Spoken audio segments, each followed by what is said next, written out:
Mini Jake, the tribe has spoken. Fuck you, Kevin. Aw, thank you too, sweetie.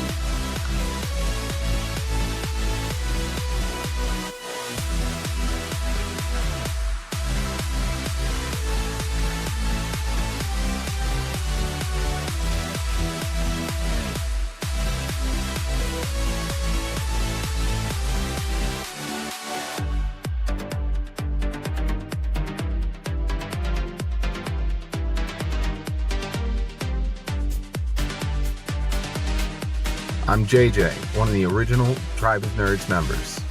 You can catch me on Marvel, Pokemon, and other gaming podcasts. What up? It's Josh, resident superhero nerd, but I also dabble in the occasional super villain as well.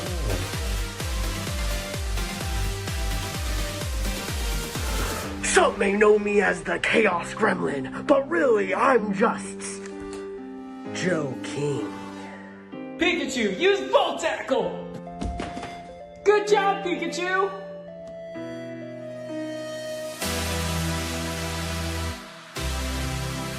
On the Tribe of Nerds. Hey everybody, welcome back to the Tribe of Nerds. We are back for Survivor 1 through 50, Episode 6, all about Survivor Amazon. I'm here with Jonathan, Mike G, and Brandon. So welcome guys to the Tribe of Nerds.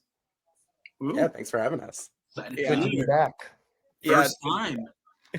Yeah, Brandon's the first timer. Mike was on Borneo. Jonathan's been here for almost every season except for cases. So, but yeah, no, we're here to talk about Survivor Amazon. This season birthed one of the biggest Survivor legends in Rob Cesternino. And so I'm excited that we get to talk about Rob Cesternino's legacy, and he is someone that really inspired me to get into podcasting, and also that would be the way I would love to play the game. I don't think I'm as savvy as Rob Cesternino, but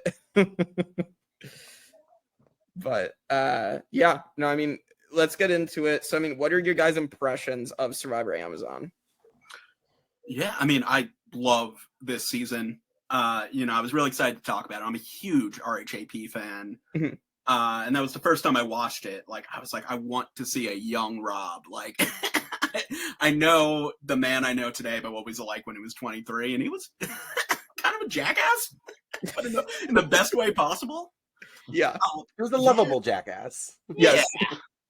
No, this season, I mean, a lot of it doesn't age well, but also, like, when you're looking at the first 6 seasons, like, you're coming off of Thailand, which is, like, universally hated. And the first 4, I have a lot of love for Africa and Australia, but a lot of them are kind of like pagongings. Like, the strategy isn't necessarily there. And then you have Rob Cesternino come in, and he really redefines this game and what, people are doing here. A lot of it doesn't age great, but it's fun. It's a lot of fun. Yeah, I will agree with that. We will get into like the specifics of what doesn't age well as we go. But Mike, your impressions of Amazon? Yeah, I mean, generally speaking, I think it starts off like watching it back. It starts off like, oh God, like you're kind of like, oh no, like this is not going to go well.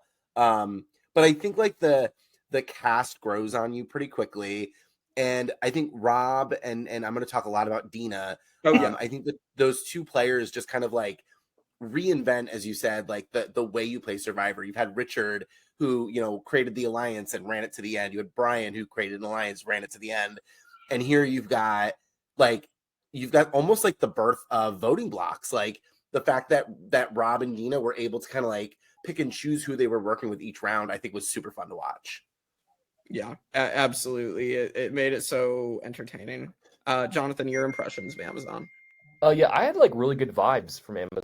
When I first saw it, it definitely fell under the better tier of All-Star era seasons. Of course, there's like some stuff that doesn't age well, but I think because certain people get their comeuppance in the season, it kind of makes up for certain aspects of that. And I just had a generally good vibe from Amazon. I liked it a lot, honestly. I really did. Yeah, I've always liked Amazon despite the flaws in this season. I think it is majorly because of like Rob and Dina and like the strategy, but like it's just so revolutionary that I think any flaws. It kind of just like I wouldn't say it makes them not matter, because I do think the flaws matter. I don't think the season is the best season ever because the flaws are there. But I think just like what this means for Survivor history, and I'm sure we'll get to that by the end of it, but it just makes this season stand out in a really good way, and I think it's something more people should go check out. I think if they haven't seen every season and they're looking for one that makes the strategy make more sense, and just I think everything like that. So let's get into this. So I did want to start off with a couple of things from behind the scenes.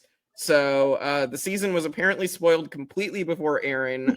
Someone wrote a book on it and literally said Jenna and Matthew were the final two. They literally just said it. And there's people theorizing this could be why Jenna's edit was so horrible, is because they wanted to make it so that people didn't know that Jenna won the game. So yeah, that's a theory, but that did happen early in those early days. So it's pretty crazy to think about. Yeah, I mean, if we're talking about edits, what I find interesting, one is the first time I watched it, I remember this being like the Rob season, like all season, and like he's honestly kind of under edited up until the tribe swap. Yeah, but he's not driving the strategy up until the tribe swap, and then Mateo until the merge isn't even on the show. No. Honestly, I always thought that Jenna. I didn't see. It's always you always have to wait till you get these little snippets of information post show that could change your opinion.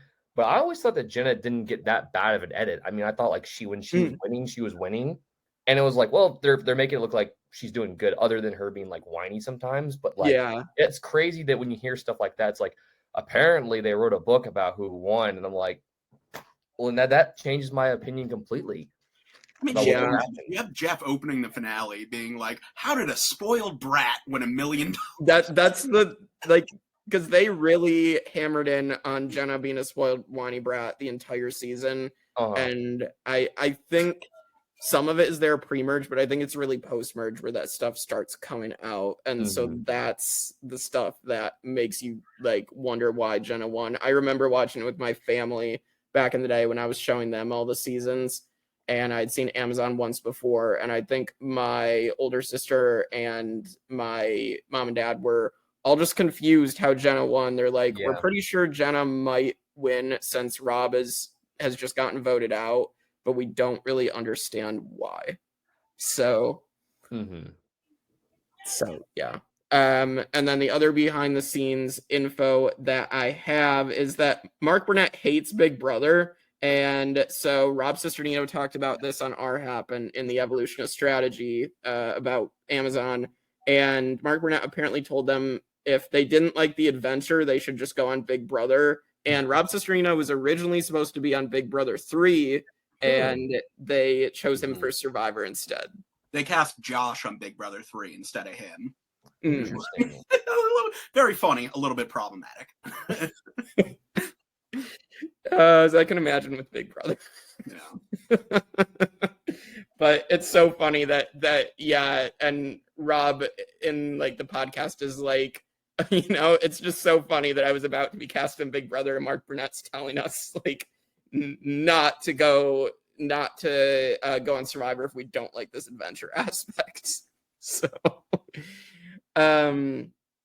yeah, let's get into the actual season now. So we of course get, for the first time ever, we find out that it's men versus women. They tried to throw a spanner in the works in Thailand by almost making it men versus women, or make them think that it was going to be men versus women in that season.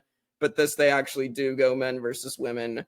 And Heidi recognizes instantly that it was an all-girl tribe. So thoughts on the men versus women twist? I think if you're Amazon, you got to do men versus women. I think like he talks about it right at the beginning of the season and why they're doing it.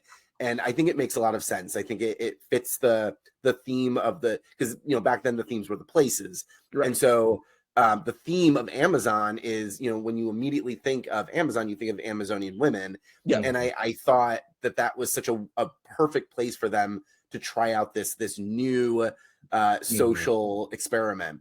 and just to see it play out in the Amazon as its first iteration, I think was super fun. And Jeff mentions it too when he's dumping them off on the boats and he's like leaning over the side, like, I'm gonna give you guys a little history lesson about this area. And it's very fitting that they would do that mechanic for tribe selection. I mean, again, this is the 6th season. Everything is a first at this point, so it's the first time they separated 2 tribes by gender, and it kind of works for a little bit, kind of doesn't. Both tribes have different things that they're good at in this little beginning phase of the pre-merge, but I thought it was really cool to see it happen. It works well for this season, especially it's a time and a place, right? This is 22 years ago. They go back to this well a few times. Thanks for reminding me, Brandon. Yeah. Late 2002. Michael was already. I'm reminding myself of how in my college dorm room, there's a bunch of us just every Thursday getting together and like popcorn and all sorts of things and watching the show. It's the first full season that I watched or I went back to and rewatched with people and like people that actually wanted to watch Survivor with me. So this was the first season ever that I had friends that I could actually talk to after every episode. So yes, 22 years ago. Like, thanks, Brandon. Hey, Mike, I was 5 at the time. It's okay. Yeah.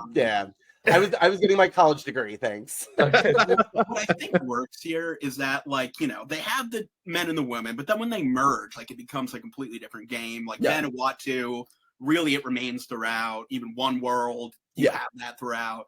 This season, they kind of defy what's being put up against them. And I mean, the first half of the season, a lot of the men being like, yo, they're so hot in their bikinis, and that's something else. But yeah, I really love a lot of this season. And I love the opening as Jeff just being like, the Amazon, it's dangerous. Yeah. There are piranhas everywhere. They might die. We don't care. They can if they want to. Like, yeah. I was just gonna say I love that too, with like the danger of like, I feel like this is the first season where they start really hammering home like that day. I mean, I feel like they maybe did it for Africa as well, but like, I don't know, every location now they seem in these openings, they seem to just hammer home this is dangerous. This location was probably, I put down a note saying it's probably like the densest location they've ever been to so far, where it's like you're just straight up in a rainforest. Like there's no way like out of this. Like other locations you could kind of get around, being like, maybe there's a way out of here, but there's no way out of here for like miles. Like I think the Amazon was probably like every season it's getting like harder and harder, and it's getting hotter and hotter in every location they go to. But I think that still didn't detract from the fact that the cast did a pretty good job with being in the location that they're in too. And they're all just walking around with machetes, which is they all give them machetes. I'm shocked. No one got like seriously injured. Like I think Butch or Roger at one point gets like a cut. Alex, I believe Alex gets like cut on the head because he hits himself in the head with the machete. And dude, jumping in that water, like I'm like, there's like piranhas in this water, dude. I'm like, this is caiman, There's just no way around this, anywhere out of this place. Yeah. There's so many dangerous animals in the water compared to, I mean, Africa obviously had lions and stuff, but like, you literally, this is the first time they literally can't, other than Africa, they literally can't go in the water. Yeah. So. Except the one time that they do it, that we know the moment that it is, and I'm like, you guys are crazy moment later. The one time they jump in the water is the most iconic moment of the season, I think. Oh yeah, absolutely. That's what everybody remembers. Get to it. So yeah, we get the opening twist. I do think, like, as you guys said, it makes sense for the Amazon to be the first time they do the men versus women twist. I think it also gets more people to watch it, like, because they're like, oh, the shock value of seeing, oh, men versus women, this is going to be crazy. And like, are the men, the stereotype of like the men are just going to dominate and the women are just going to keep going back to tribal council. Of course, that's not how it happens, but because it's Survivor, not Thank God that's not how it happens. Yeah, Survivor doesn't work that way.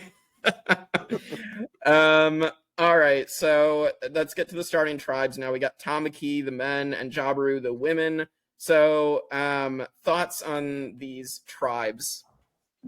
I mean, I have a note from the first episode. It just says Ryan sucks. And underneath, thanks for wearing bikinis. Oh my God. Oh, Ryan. They're also going off the fact that there were more I think for the most part, older, mature guys on the tribe that were wanting to get stuff done. And when you have like Rob C, who's kind of like in the middle with this, and then you have the other three dudes that are just kind of like screwing around in the woods and like knocking trees over. And then it's like, and then losing the first challenge didn't help Ryan's case that it was his fault for one half of his fault for being put in that situation. So I think it was just there were more people that were aligned equally about where they stood in the tribe compared to most seasons where it's kind of the opposite, where it's the older people that are being attacked and the younger people that are in charge. Yeah, I mean, both tribes are interesting because they are split really between the young and the old on both tribes. Yeah. I forgot that they go to that well again in Panama too, where they split up the young men, old women. Yes. Yeah, they do that as well there. Yeah. But like, well, I find that the most interesting part of it too is because in past seasons there's the older woman and the older man in each tribe. This time there's 2 older men and 2 older women that are kind of creating a dynamic within themselves, and this is the first time we see that because usually they're split up. So it was really kind of fun to watch kind of the older men and women kind of have a say and like be able to actually play the game in a more kind of straightforward way. Yeah. And you get like the differences between those types of players. Like obviously the women, like I guess like Dina and Jean are 2 completely different, older women. Like Dina's smart, analytical. She's actually like very strategic and good at the game. And then Jean is just like someone who works hard and doesn't really take shit from anybody, but is not good at the game. So, and then Roger and Butch, 2 completely different. And you have a very old school Survivor mentality here where like people need to work at camp. Like you have the older women and Roger and Butch who are like actually been work. Then you have Jenna and Heidi who refuse to do anything and yet still are making it through. And like the women are like days in, it's downpouring. They still don't even have a camp. Like which is crazy that some of them just are not putting in any work. Because like modern day, you're in Fiji, like people know what they're doing, and it's like you can jump in the water if you want to, but in the Amazon, no one's jumping in that water, and this is probably the one place in the world that you need to have like a tarp over your head, like for real. Yeah, and it's I think a rainforest. A cast member we're going to talk about a lot is Christy, who was the first deaf woman, or she's fully deaf, right? Yeah, she can read lips. She can read lips, but yeah, I think she was fully deaf in one ear, and then there was something. Yeah, I mean, for most of the season, plays pretty well, I'd say. I mean, she's kind of considered an outsider. Like people kind of treat her like shit for a lot of the season, sadly. But she really does well, despite everything going on. Like she does make it far. I will give Christy that. I don't think she's particularly like a great player, I think I said, but the fact that she is able to get all the way to final 6, that is a testament. Like that's amazing to see someone with a disability that to make it that far is still impressive. Regardless, I just think Christy makes some very bad decisions throughout this game. Or no decisions. Yeah, I think some of it too, and it would be curious to really like hear maybe some of Christy's interviews because I didn't think to like look through that. But knowing that Christy went into the game like aware that she was going to be kind of disassociated with people because of her disability, I wonder if some of that had to do with why she seemed so like isolated in her decision making, because I think she, there was a little victim blaming by Jeff in the reunion, this idea that like, well, you didn't make a decision, but like what decision was she supposed to really make when communication has always been very difficult for her throughout the game? So that's where I think she falters, is like, hey, now I'm finally actually involved in conversations, but she hasn't been for like 30 days. So I think she was thrown into a decision that was really important for her game, and she just wasn't ready for it because of kind of how things developed. That's very fair. I can see it from that perspective, Mike. Because it does suck. She is isolated by like the women specifically, and she does especially feels burned by Jenna and Heidi. So they're burning everybody that season. Yeah. The what'd she call them? The wicked stepsisters? Yeah, the evil Evil stepsisters. The Yeah, evil stepsisters. we will First get to time that would not be the first time that that phrase has been used in the show. No, Mhm. no, we will get to that in San Juan del Sur. Mhm. But yeah, no, I again, I respect that Christy played this game and that she made it as far as she did. So, Mhm. and then so then other stuff I have so other behind the scenes tea so Alex Bell is actually married to Kim Powers from Survivor Africa. I didn't bring that up in Africa, but I wanted to save that for Amazon. But that is a fun. Were they dating at the time, or were they? It was after kind of thing. Yeah, it was after he After. played. It was after he played. Yeah. Oh, that's sweet. Yeah, so it's like kind of an under the radar kind of like relationship. They don't really talk about it too much, but Well, to be fair, most of that like pre All-Stars like young groups, like young players, they all dated each other. Like Ethan and Jenna dated each other. And events. So there was just so much going on between, right? Exactly. So I think it was just one that actually like survived. And so I don't know. Like, I think it's cool that they actually like were able to like make it happen. And then of course there's Rob and Amber, but like that was the one that like really survived from all of that mixing and matching that they were doing. yeah, those are the two that I can think of that are still not a lot of Survivor marriages. Rob Cesternino. We have Rob's Magic 8-Ball, and this is just. I love the luxury item of the Magic 8-Ball, even though it doesn't really survive the fire later on. But Yeah, it sort of does. Still has it. Sort of. He does still have it, but it is very melted at this point. But no, they use it to play with the guys on if they'll date the women after the show and or during the show even. So It's like you're not But wrong. they're not just allowed to not ask you. about the game. yes, they're not allowed to ask about the game. Rob says that if they ask about the game and they lose, that to the women there'll be a bunch of jokes. So, all right. So that happens, and we do get to the first immunity challenge. And so this is like a big multi-step challenge. They're tied together, they have to unlock each other, they have the number combination, then they have to cross the balance beam, solve the puzzle, and the zip line. And Ryan and Dan Liu, they unfortunately screw up. They cannot get across this balance beam. They're like sliding on their butts and like, They can't even do it when they're sliding on their butts either. Like they're literally scooching, and then Dan like steps off like a few feet early, and it's like, Dan, what are you doing? I found it funny that like they were clearly trying to balance that challenge. So like there was puzzles, like stereotypically you're like the girls will do better at the puzzles, and then the more athletic things, the boys will do better. But in actuality, it ended up kind of being the reverse, where the females actually initially struggled on the code and the challenge and the puzzle, and then the boys couldn't get over the balance beam. So Yeah. it was really kind of fun to watch like this whole challenge kind of fall apart in all the expectations. So I enjoyed every moment of this challenge. I will say something that like gave me a lot of pause is at the end of this is this zip line, this flying fox with no harness that's like 20 feet off the ground. I'd be scared out of my mind. Someone's gonna bring her. Like, because they bring it back at the end of the season too, and I'm like, yo, like they slip For the car. Like, Like, do it. Yeah.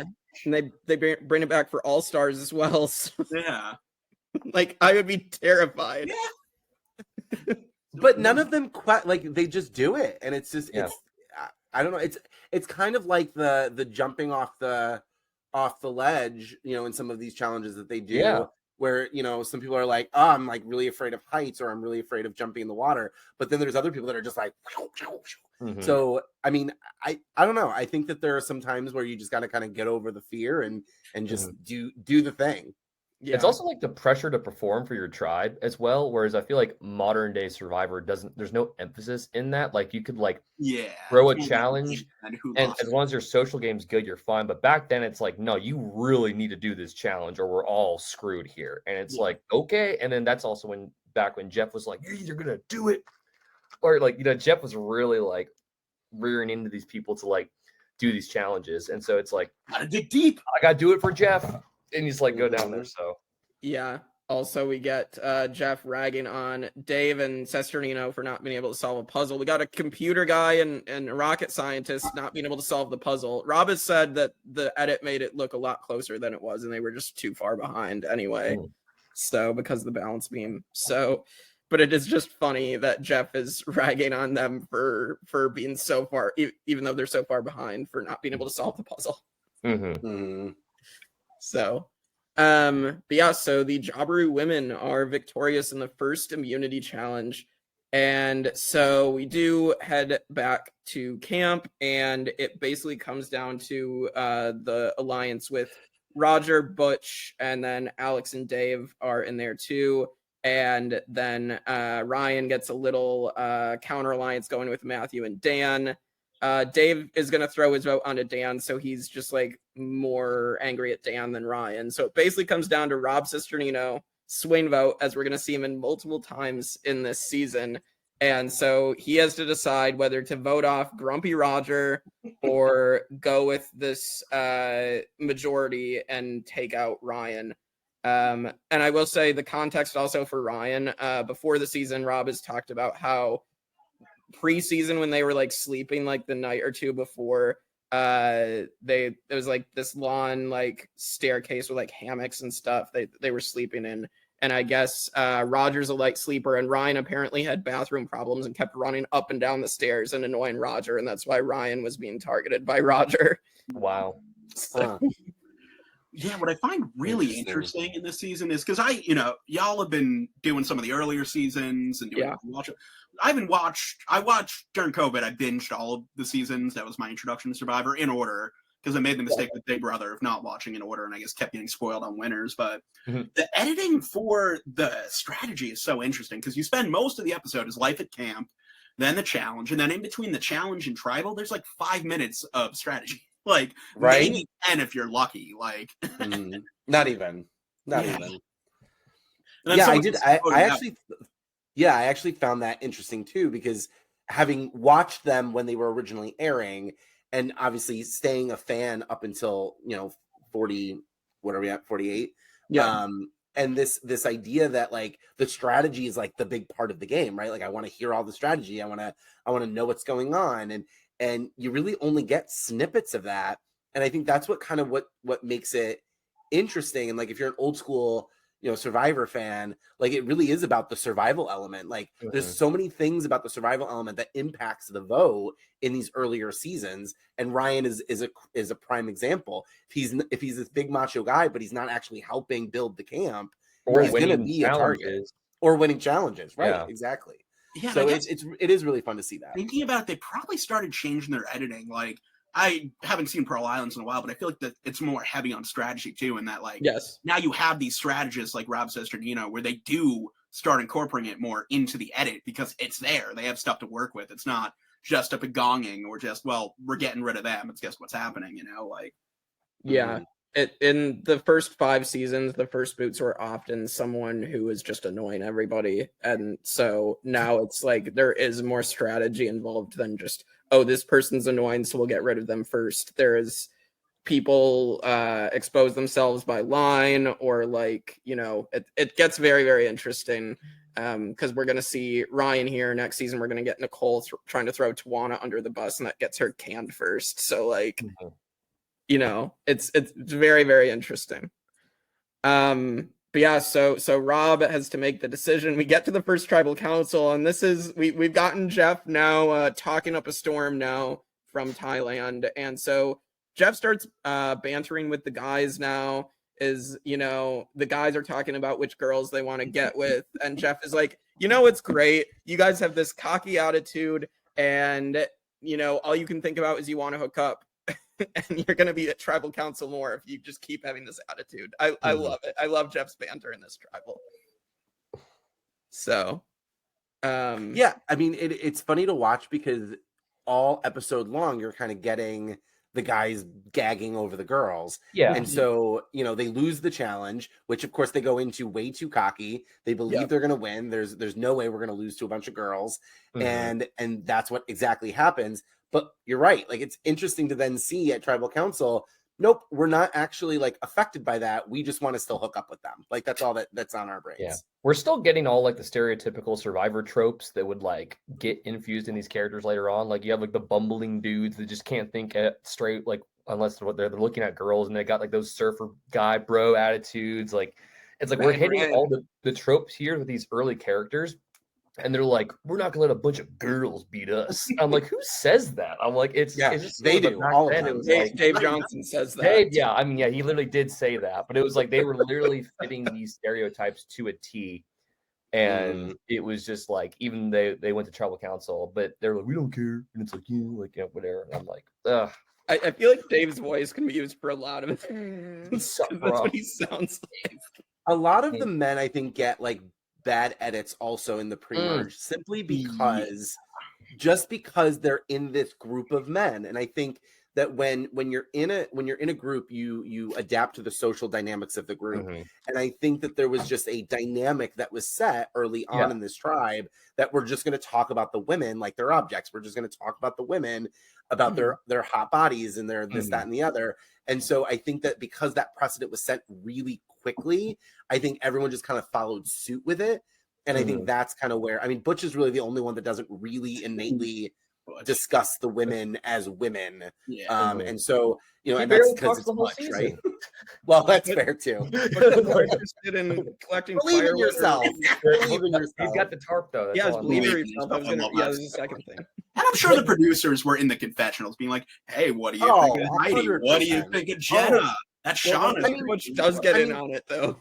But production has been trying to edit like a male-female dynamic since season 1. I mean, we talked about Colleen and Greg in our last thing, and how they kind of made fun of it and they made light of it, and they tricked production into believing that they were doing more than they were. And it's just funny to see this kind of dynamic develop right from the start when they're separated. And I thought that was really kind of like goofy but funny at the same time. Yeah, it is really fascinating that we keep coming back to how like this season was edited, right? Like how it's like because they separated between men and women, they're like, well, what do you think a group of dudes are going to talk about the whole time? And let's edit around that. Meanwhile, they maybe like there's a chance they probably only talked about like how attractive the girls were like one time. But they just like spent a whole episode focusing on like that one conversation versus whatever it is the girls were talking about, where it'd be like body language, which comes up later. How like, well, the older women are just upset that we're just more attractive than they are. It's like because this season ends up being like the body image season, that people talk about, and so I think them choosing to focus on that edit has to go with how because they separated them into two tribes of men and women. Well, we do get to the vote, and Ryan's confessional is don't hunt what you can't kill, which is hilarious. And so Ryan is blindsided as Rob decides to vote with Roger and Alex and Butch, and Dave throwing his vote. But yeah, Ryan is voted out 4-3-1, and he's the first boot of the season in a fantastic blindside to start the season.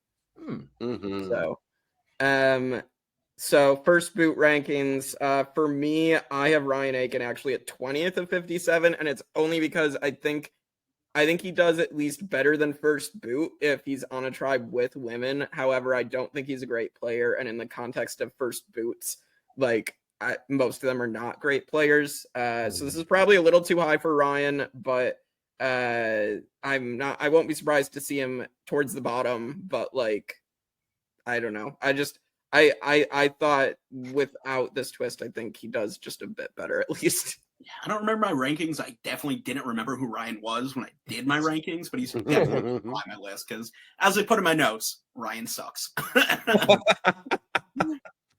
I know I ranked him low because most of my rankings for first boot started with season 1 at the bottom and just went up because I didn't really think anything through.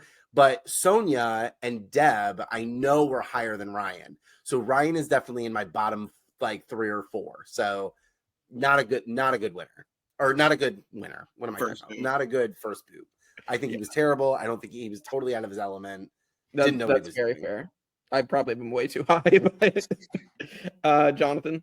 I had him like ranked on my like ultimate list. I had him at like 30, which I mean like it's bottom tier, but you're like at the top of the bottom tier. It's like, I think he's he's the only first boot that's like, as of right now, out of 6 seasons, where it's like the young guy goes first officially, that like you would assume would do well, but is actually not good at the game.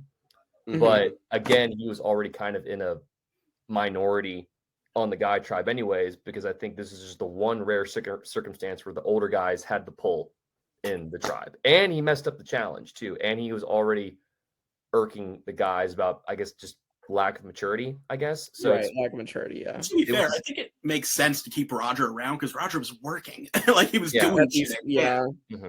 He built the shelter. Yeah, that's very fair. All right, the first boots where they stand right now before we place Ryan. Right now it is Sonia at number 1, Deb at 2, Diane at 3, Peter Harkey and his holes at number 4, and John Raymond the pastor at 5. So Ryan above the well, pastor. shockingly enough, it just keeps going by order of seasons. Ryan is in last right now, so yeah. Well done. Well done. All right. So I don't know if that's just going to keep continuing. I would assume not, but that's really funny how the first 6 seasons are just in order with the first boots. They get worse and worse. All right. So then we get to our pre-merge. We do get Roger's homophobia showing, and we get Alex fighting against Roger, which is awesome on Alex's part. And so yeah, yikes, Roger. That's literally my note. Roger being Roger. Yeah. Yeah, but I mean, okay, so, and I'm not defending Roger, but I think Mike's the only one who's favorite guy winner also Roger. I mean, I'm LGBT, so like I'm just like trying to give him the benefit of the doubt. So like having an older, more conservative view of life and of values, I don't think that Roger is saying anything innately like out of the blue based on who Roger is. And I think that we tend to look at things in a more like, you know, red blue, you know, black white way, where like, you know, yes, Roger is saying not so great things that would obviously not fly in 2025, but we have a community of people in the world right now that would agree with what Roger is saying. And so I don't think Roger is wrong in what he's saying. I think that Roger is viewing things from his own perspective, and I think it just happened to be on national television. And so I don't defend him or his views, but I certainly understand where he's coming from based on who he is. Yeah, I would expect someone like Roger to perhaps have those views, being from that older generation. So, and it wouldn't be Survivor wouldn't be fun if everyone had the same views and everyone had the same ideas of things, right? I mean, Rudy was anti-LGBT, but we all loved him. Yeah. So I mean, Roger could have been a lovable character. He wasn't, but he could have been. Could have been. He had potential. Yeah. Potential is a strong word. I think Rudy actually was. Did a gay guy on the tribe to actually make things? Yeah, that's what I was thinking. That too, lack of representation, also. Whereas like he didn't Rudy have a actually, representation there. Or Rudy actually had a foil in Richard to balance that out. Whereas like you just have Roger on his own debating this to Alex, and it'd be like, well, maybe you actually put somebody in there that identified as that. Then you would probably maybe have an interesting dynamic. Right. Exactly. Right. Which is where I think production goes wrong with not having an LGBT player in this season. There's none. Like bad decision making. Yeah, that they definitely probably should have had a representative of the community in this season. Right? Like I was floored when I found out there was absolutely nobody that had even come out afterwards. Like nobody on this season is or was gay. And I find that really interesting. Well, and there's only 2 people of color in the season with Dan and Joanna, right? So yikes, diversity was we say people of color, but obviously they're 2 very different cultures, very different different. So they so not a diverse cast whatsoever. Especially coming off of Thailand where like shit was not okay, and it's like, okay, maybe we should go in the opposite direction. What we've been saying. It's like we're already separating the tribes between men and women. What more do you want from us? I also want to say with Matthew is I'll probably talk about it a little bit later, but I always kind of liked him on this season. I always thought that he got a lot of crap for like no reason. Maybe that's because of the edit that we keep talking about. But I just felt like he always got like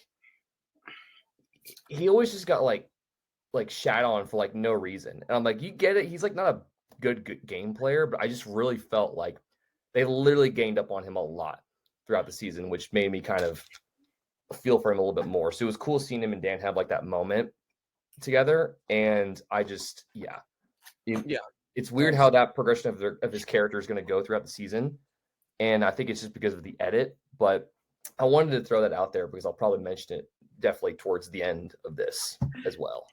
I think Matt had more self-awareness than he was given credit. Yes. And I think, and I think the scene that Jake's bringing up with the Mandarin, I think is a clear example of when Matt uses an element that he knows about somebody to make that strong connection. And he does it with Rob too. And I think that's why Rob ends up helping him through the game kind of at that latter stage. And it's Matt's ability to connect with people on this subtle plane that I just absolutely enjoyed watching. I think you're right. I think Matt got a poor edit and didn't deserve kind of the crazy man. Yeah, like that was. I don't know. The thing about Matt, he's a very nice guy. He's a very nice guy. I'm only 99% convinced that he doesn't have bodies in his basement. Yeah, I'm sorry. Like he's doing all these nice things for people, and they're still gaining up on him. I mean, like he's just he's just terrible at this game. And I'm like, well, with Rob C, he was smart enough to know, I'm gonna lose this challenge on purpose, knowing that Jenna, like, we'll get to that eventually. But the little cues of Matt's character throughout the whole show is like he's constantly being disrespected, and he's still doing like these things. Like I'm gonna get firewood, help the tribe. Maybe he actually is a challenge threat, but people viewed him as an idiot or crazy, and they just, or by certain characters that they underestimated him a lot. Granted, we know what happens to him going on, but I think he was a lot more aware than he gets credit for. And it just blows my mind how they, even to the finale, they keep that. Like they just keep jabbing him with it. And it's like, damn, like lay off this guy. Like he really didn't do that much. Yeah, he sharpens a machete and they play creepy music. Like if you're in the Amazon, all you have to do is like sharpen a machete and go get wood. Like, it's like, that's just, I felt really strongly about Matt when I first watched this. And he's kind to everyone, even on their way out. He is a nice guy. The first half of the show, other than the scene Jake has talked about where he's talking Mandarin, Mateo's like not in the edit, like at all. Yeah. Up until merge, he does not appear. No, I think Matt does learn a lot from Rob. I think when it gets to the end of the season, I do actually think his edit starts getting good because then like he's more involved in the game. It's just like everything leading up to that. I just think like he had no idea what was going on. Which, I mean, to be fair, maybe he just never watched the show, and so he literally said he never heard of it before. Yeah, ever. So it's like, but he was a quick study because it's like on the go. He was like, oh, like he's learning all these things from Rob C. And then he starts implementing them more at the end, which actually served him well because he's also a challenge threat. But nobody cared that he was a challenge threat because they all thought he was an idiot until the end. And he started making these little adjustments like, I'm just going to let step back. And then now Rob C's going to catch all the heat because he's doing his thing. But we'll obviously get into that later. But I felt really passionate about Matthew as a character because I just didn't like how he was getting a lot of flack for almost like no reason, and they just kept it going throughout the whole season. I'm like, lay off the guy. Like he literally gave up his own family reward so you guys could have yours, and you're still going to talk crap about him. And we talk about like swap screwed. I think Matt was swap benefited. I think that I had forgotten about the swap, and so I actually put a note down that said, "How in heck does Matt get through this?" And then literally the next episode, it's the swap, and I was like, "Oh, that's how he gets." That's how he gets out.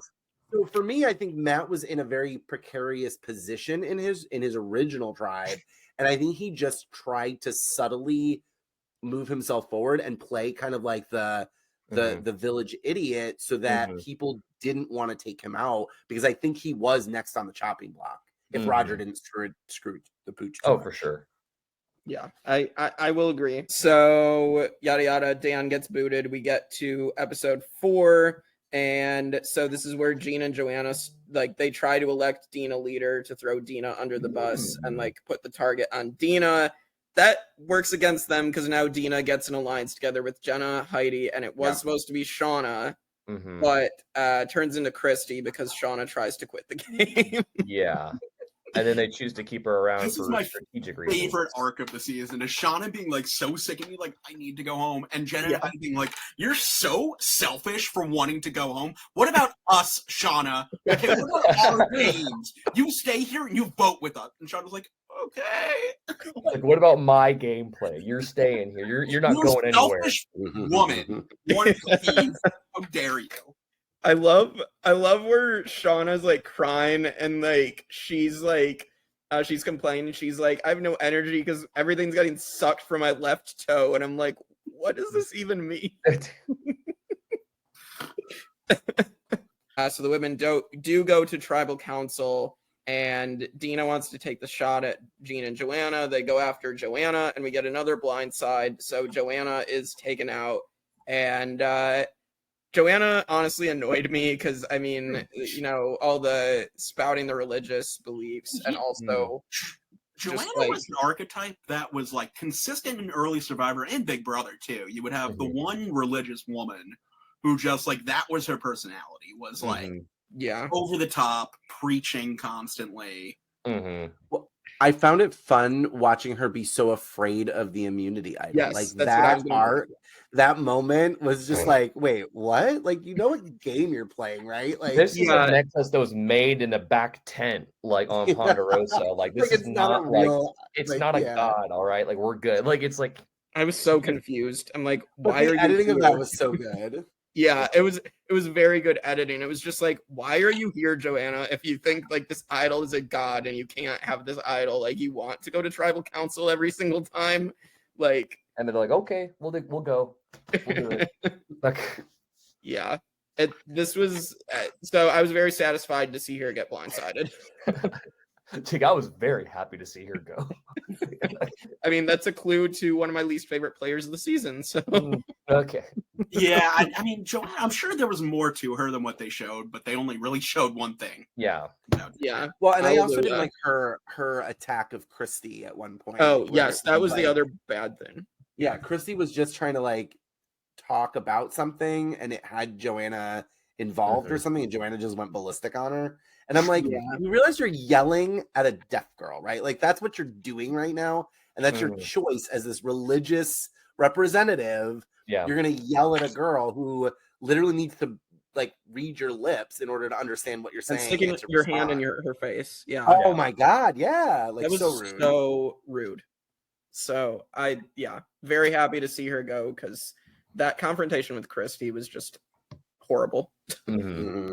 So well, Joanna's gone, and now we do get to episode 5. We do get the what is going to lead to the tribe swap, which with Dave and Jenna, they get selected because they are the two youngest players in the season, and they get to go to this Amazonian hut to stay overnight. Dave's looking at Jenna's butt, and that ends up leading to them picking tribes. The one good thing that Dave does all season is get Jenna to divulge all the information she does. So I will give Dave like one bit of credit this entire season, and that is it. Yeah. This tribe swap is so weird. Because like usually the whole point of a tribe swap is like, you know, it's random, you switch up the numbers and anything could happen. This is just like, we're going to evenly split you down the middle, where like the division is still very clear that it's the men and the women. Right. And like, if they actually had stuck together, best case, both tribes are going to rocks. Like, right. It's bizarre. Yeah, well, the team didn't last for long too. They're just like, okay, we're the men versus women thing is like, we're hoping this ends and you two both just pick two different tribes that we can go forward going into a merge. Right. No, I think they made them pick man, woman, man, woman.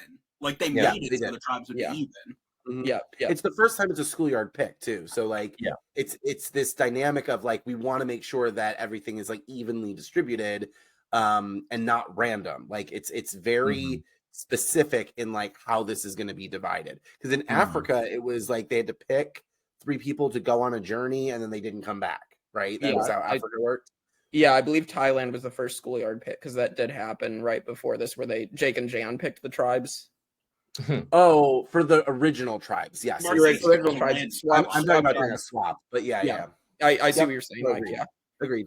Yeah, Marquesas so was random, though, right? it was fun. Marquesas was random. They had to stand on. Didn't they have to stand on discs? they had to stand on the discs, but they had it set where it was still going to be row 2 was at 8, Mara Amu was at 5 because that's how the tribes were.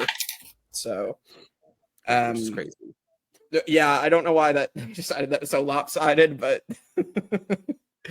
but whatever. So Robisu, Mateo, and Alex, they go to Jabaru, and Tamaki gets Jean, Christy, and Heidi.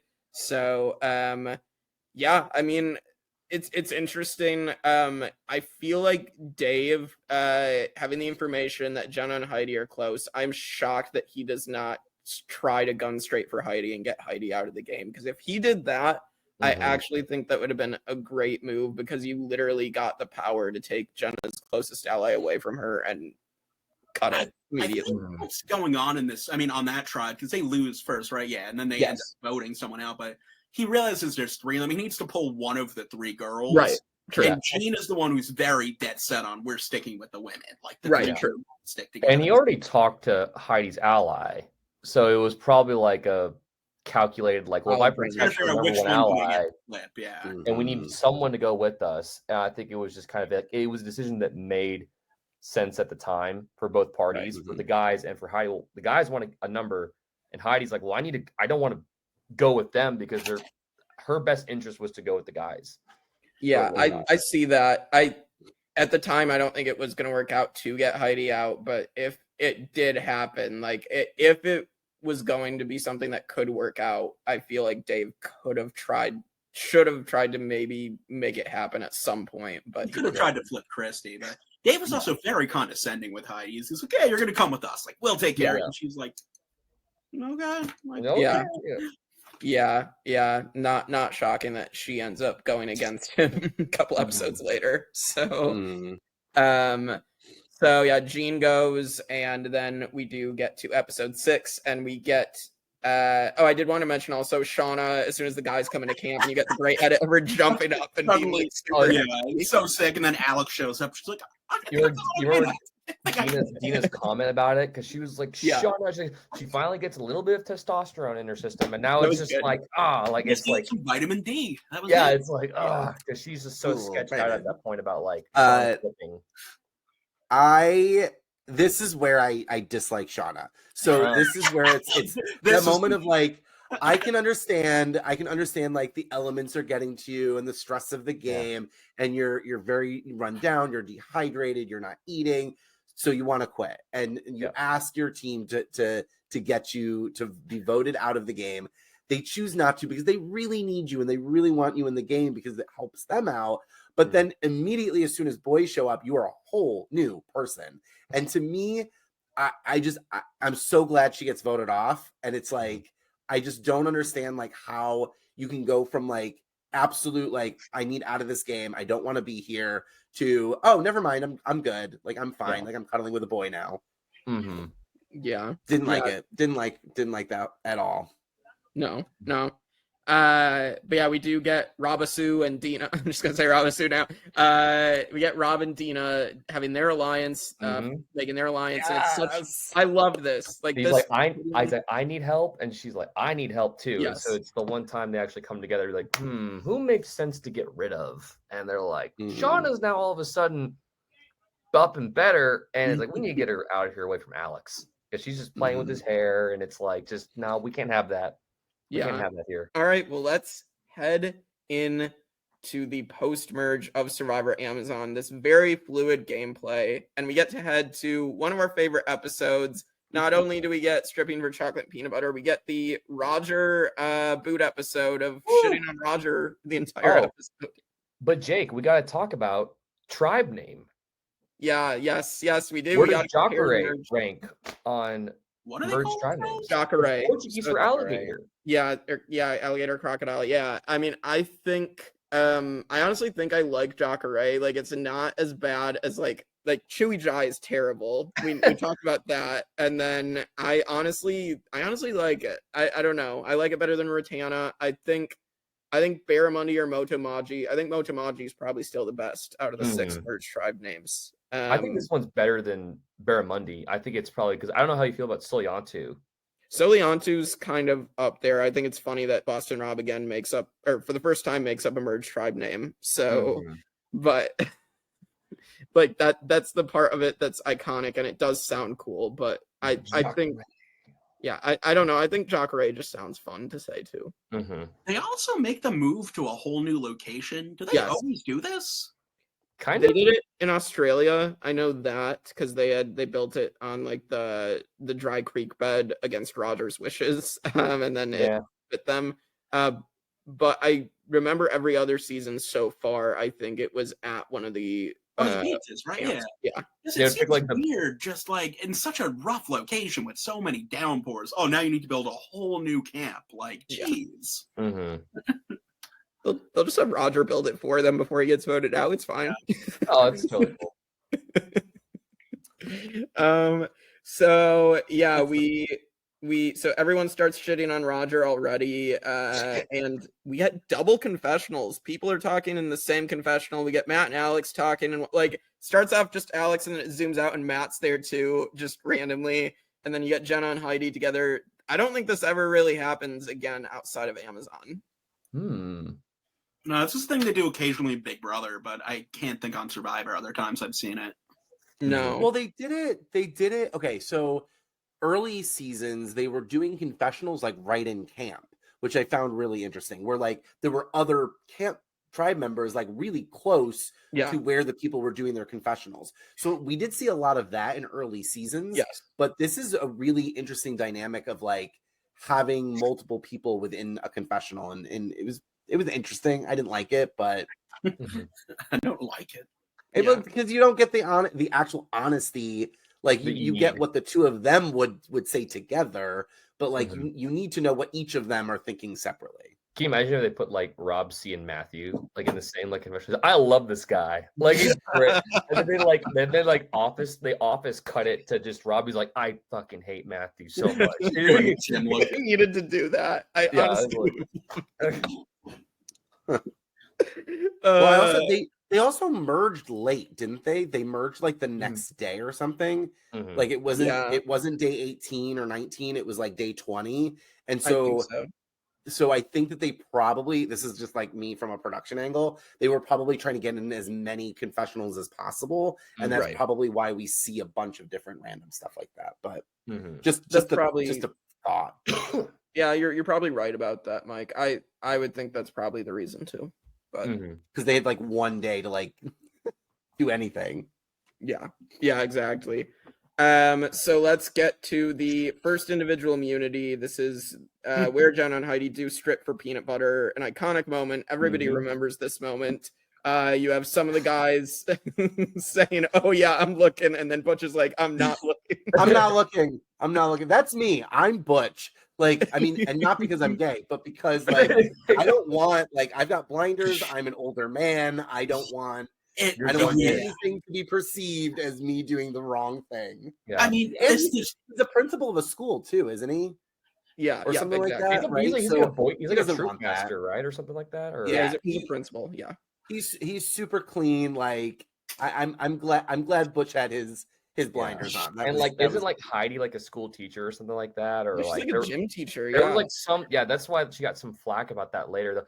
A super iconic moment in like early Survivor history. It's literally the name of the episode title is Peanut Butter and Chocolate, and you got like Rob C on the. Get them some chocolate and peanut butter right now, and like everyone, all morals go out the window, and people are just jumping in the water, and I'm like, geez. And that's at the time, water too. It was incredibly celebrated. Like Jenna and Heidi go on to pose for Playboy after this. Yeah. Like, great moment, man. I don't know if it was totally celebrated. I think I wasn't there, Mike. I was 9. I wasn't watching the show. There was a group of people that found it intriguing, sure, but I don't think the majority of people watching that were very pleased. I'm trying to make the point that it doesn't age well, in case that's not clear. It doesn't age well at all. Like the They fact got that a Jeff lot is of like flack on for board it. with this and is like, yeah, I'll make a deal with you. Like you can take your tops off. I'll give you chocolate and peanut butter. Like Yeah. production should not have been involved at all. No. Yeah, but they're like, You do what you want to do. So, Like yeah. Oh, Jeff. Yeah. or don't. I Like I think Jeff is probably in that spot of like he regrets it but doesn't at the same time. Like It's it like, made yeah. that season what it was, and yet like it doesn't age well, but like it is what it is. Like Mhm. they made the decision. It's a misogynistic season to begin with. Let's just own it at this point.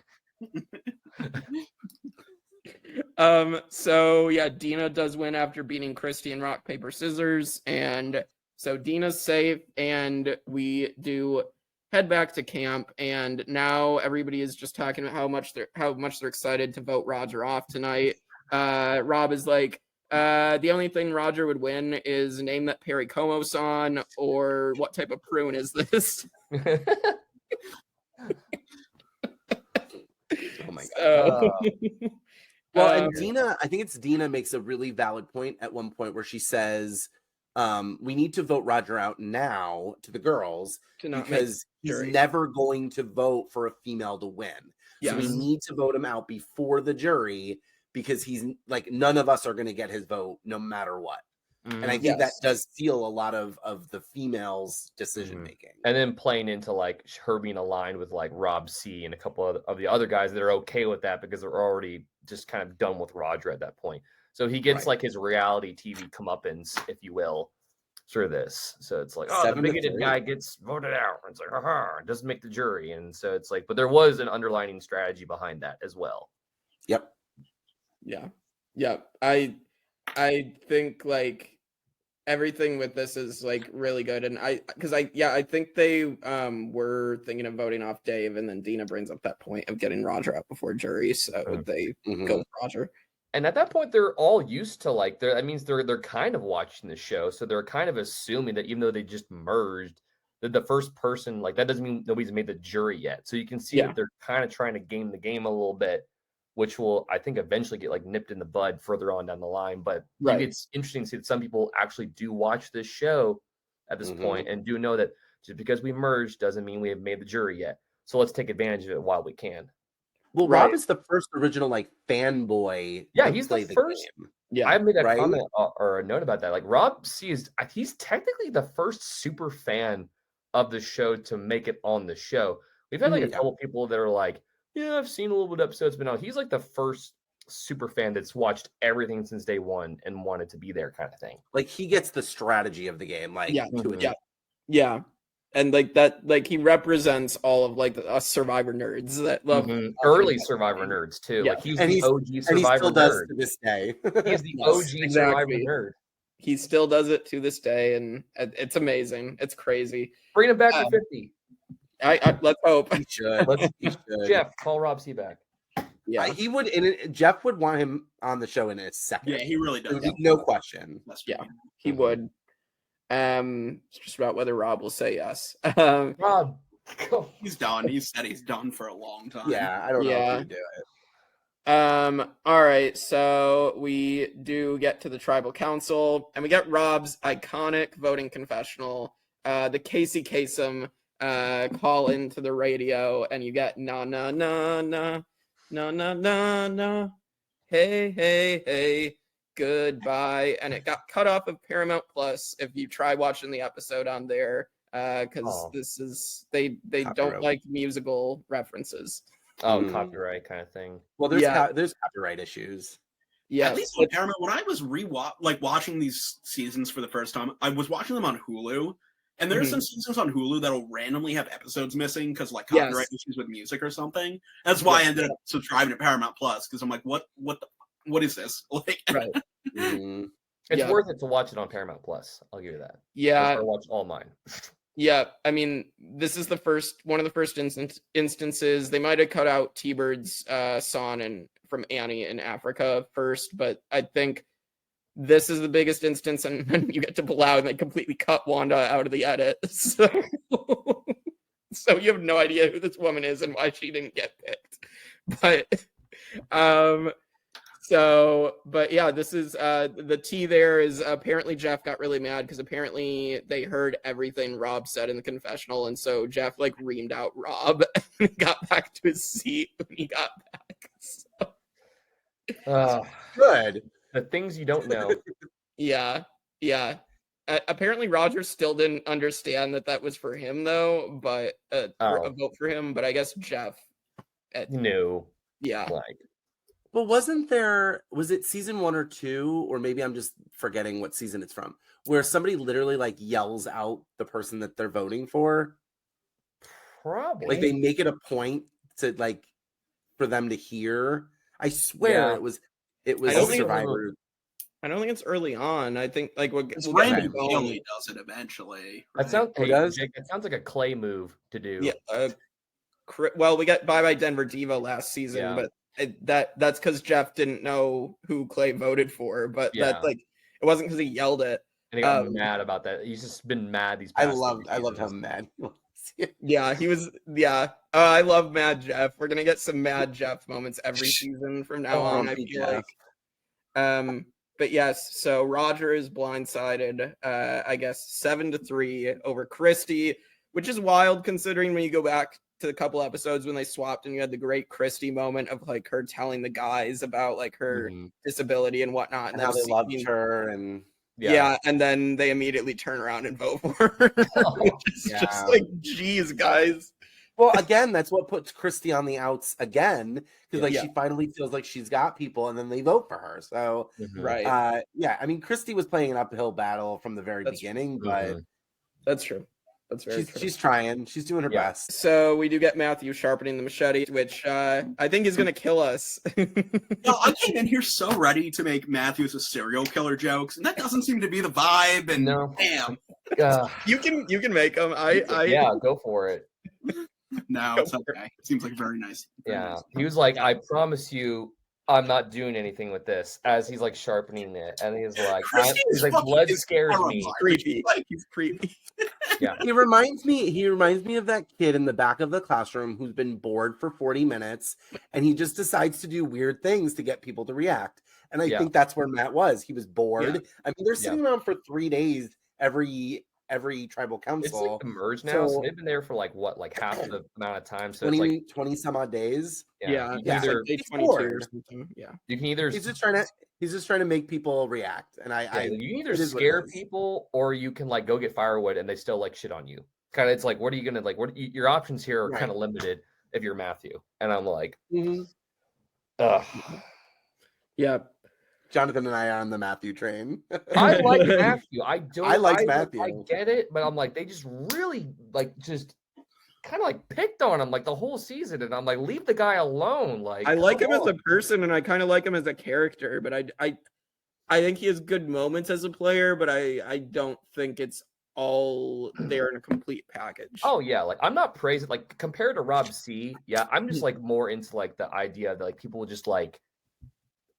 We're just like gaining up on him for no reason. Like, he literally gave people time. He sacrificed his time with his own family so that everyone else could have it. Thank you, Matthew, but we're still going to talk shit about you like afterwards, though. Like, he just was doing these things and was still just that kind of like rubbed me the wrong way. I'm like, even until the very end, it was just like, as a game player, you could say whatever you want about him. I think it just really rubbed me the wrong way that like he was just getting like thrown under the bus constantly, kind of thing. I'm like, let the dude sharpen his machete.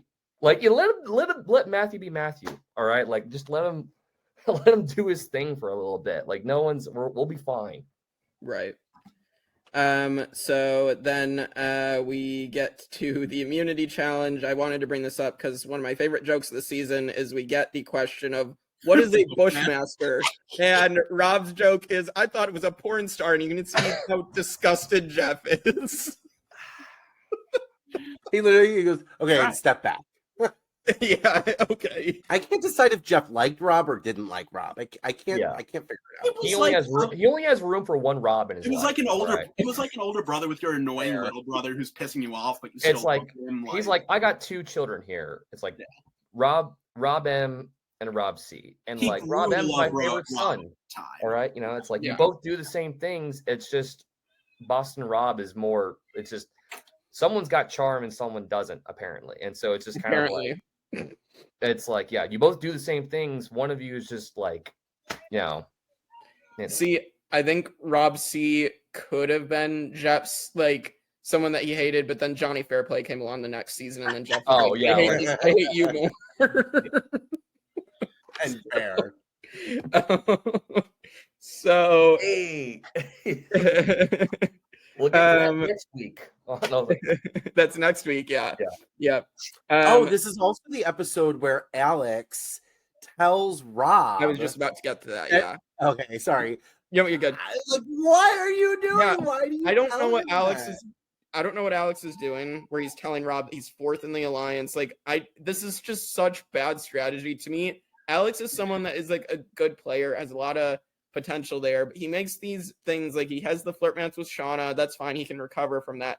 Now he's just straight up telling someone that they're at the bottom of the alliance. I have no idea what he's doing. I think he was probably more. I don't want to use the word whipped, but like after like going back and like rewatching, I think he was just more kind of like goggled on with like Jenna and Heidi kind of thing. It's like he actually was a good player, but he was like, "Listen, Rob, like I'm going with the cute girls. Like you're like," and then it's like Rob C's like, I don't fucking like that," and like goes off into the woods. He's like, "Hey, Matt, Butch." Cue like spy music. It's like dun dun dun dun. They walk out. Okay, we're gonna like get them out of here. And it's like, no, like I can. That was the moment when Rob C was like, I haven't noted where he flipped on the young person alliance, and that just goes to the point where then Jenna and Heidi kind of freak out because they don't get their way, and it's and then Rob C's further viewed as like this villain, or it's like you lied to us the whole time, and he's just like, bruh, like, it's like, I don't know what to tell you at this point. Alex, Jenna, and Heidi gets blindsided, and they pissed. So if they weren't just sunbathing on the beach all day, I mean, maybe they would have figured it out that it was happening. Yeah, they just went back up to camp. Yeah. True. Yeah. So, I mean, in this position, Rob does win immunity. So he is not only the swing vote, he's a swing vote that's completely safe here as well. Mm-hmm. And so this decision, I mean, obviously at this point you're getting rid of Alex after Alex just tells you you're on the bottom. So absolutely a great move on Rob's part. And yeah, Jenna and Heidi are going to be extremely pissed at him here, but I don't think he has any other option but to make this move. And no, this was a smart move. With Dina like kind of alluding to that before she got voted out, I guess gave Rob even more ammo to like go ahead with the plan without Dina. Because who knows if he like would have actually like voted Alex out the next round if Dina didn't tell him, and then Alex just like on cue after Dina's gone, going to go tell him like, I think you're at the bottom of the alliance, buddy, and he's like, well, Dina was right. Maybe I need to go get rid of him now, kind of thing. Yeah, I think the other thing is like I think Rob getting rid of Dina makes Alex trust him more because Alex knows that Rob voted to save him. Yeah. And like at this point, he has so much trust that he can just tell Rob whatever, and Rob's going to stick with him, and that's not the game Rob was playing. So, but yeah, Alex is going to get blindsided, and we get to the aftermath, and this is probably my favorite episode of the season. This was the first season with touchy subjects too, correct? Yes. So this was the one that Rob won. Yes. And then, but Alex was there, and he lost. Yes. This was originally called Q&A, which I think is the name of the episode title as well. Yeah. But and then they changed the name of the challenge. But this is the amazing touchy subjects challenge that ends up permeating through the Survivor community, which needs to return. LRGs or ORGs. Like touchy subjects is a staple. So this is where it premieres. Yeah, I always love touchy subjects. I'm trying to remember if I had it in my Vanquish season. I can't remember if this one was in there, but I know I got to do some things that aren't in Vanquish anymore. Like I got to do the auction in my season. So so Alex is gonna go. So yeah, the favorite episode of the season. Obviously this is where Christy is going to go, but we do get the loved ones visit, and this is where Matthew is going to make his selfless decision to give everybody their love. And I think this was absolutely genuine on Matthew's part. Like, I don't think there was any. You have to do it. You do. If you're Matthew in this situation, you have to give it up. Yeah. Otherwise, you are voted out. Like, Yeah, Jenna, absolutely. Heidi, Chris, like they will kick you to the curb. Yeah. And Right. it's seen time and time again that like winning the loved ones visit is like the worst thing because you're gonna piss people off who you don't pick to go with you. Like, don't. Yeah, absolutely. But I also feel like there was no strategy on Matthew's part. No, either. I think like- it was a genuine moment that he's going to give everybody their loved one, Yeah. and I think that's why Jeff ends up giving Matthew his mom as well, is because it's such a genuine moment. In like, it's probably one of the most genuine moments, at least in these first 6 seasons that we've seen. It was So- still at that point, like where you could make that. I don't know if that was the first. Okay, no, it definitely wasn't the first loved one visit, but was that the first loved one visit where someone gave up their like loved one for other people? I think it was. could be. Like, Yeah, because we've had Sean and his dad, we've had Colby and his mom. We Africa, they just saw their videos. Marquesas was Kathy and her son, and then Helen and her husband was Tyler. Yeah. So I think I just like that in these earlier seasons when you do something like that, it's like when someone did like a genuine act, you could tell it was like a legitimate genuine act. Whereas like nowadays it's all strategy. No one's giving up stuff for like there's something to give and get in like modern Survivor, where these early days you still had people that were like didn't watch the show, didn't do anything. All they knew was how to either help, because that was like their instinct, because you're on a tribe to help people, or to like, well, everyone else is kind of struggling here. Like, I want to let them like have time with their loved ones. We didn't have I guess it was kind of like Matthew is the perfect example of like ignorance is bliss kind of thing, where it's like he was good at some things, but he didn't, because he didn't know like how in depth you could go with strategy. It was just it kind of benefited him in a little bit in a way, but he gets flack because he didn't know how to play the game. So again, I think and then you should just be you're Matthew's Survivor lawyer. Like you've won it, Jonathan. They gave him so much shit, and then he did learn how he adapted, and then they still gave him shit. He did. It's true. I agree with you 100%. Me and my roommate have been discussing this for weeks at this point. He's like, for years we've been discussing this. So Matthew gets to go, ends up getting to like go have a dinner with his mother. Like, yes, Jeff is like, you're included too. You get to go have a nice evening with your mother. And this is what Matthew says to his mother. He says, "Wow, it's going to be such a romantic evening." And even his mother says, "Matt, like you're a weirdo." Yeah, he says, "Matt, stop being too formal." He says it's going to be a romantic evening to his mother. Yeah, okay? He's a chef though, so it's like that's his bread and butter. Is like that's true. I've never used the word romantic and mother in the same. Yeah, no, I haven't either. I don't know. And this is not helping the case that he does not have bodies buried in his basement. I'm sorry. She knows her son. He knows he does weird shit like that. So it's not like that's just a Mateo-ism. At least it's not Colby's mom taking a picture of him in the showers. Oh my god. Anyway, so we get that, and Rob also tells his mom he's been very bad. He's done some very bad things. So we do also get Jenna and Heidi fighting with Rob, and Rob, feel free to write ROB on your parchment tomorrow, and like call him out in front of everyone, like the whole tribe's just watching us. They're just berating him. Like, this is crazy. And this is like sibling chaos. Like this just reminds me of two sisters and a brother just having it out, like right in front of mom and dad. It's so wild. I was able to get Jenna and Heidi to vote with them at this vote too. Like, they hated him at this point. So again, this just is such good maneuvering from Rob, is that he's able to turn this giant argument in front of the entire tribe to his advantage at the end of the episode.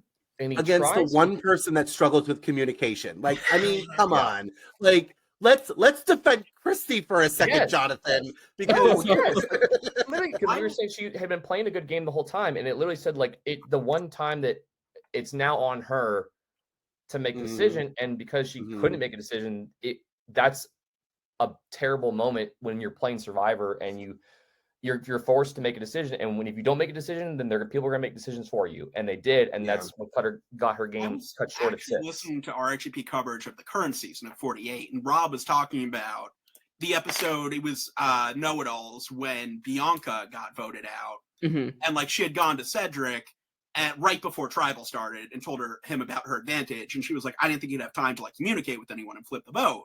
Mhm. And Rob was talking about how like the thing with Christy was that she came to him right before Tribal and finally said like, I'm going to vote with you. But at that point, he had no time to go flip the vote.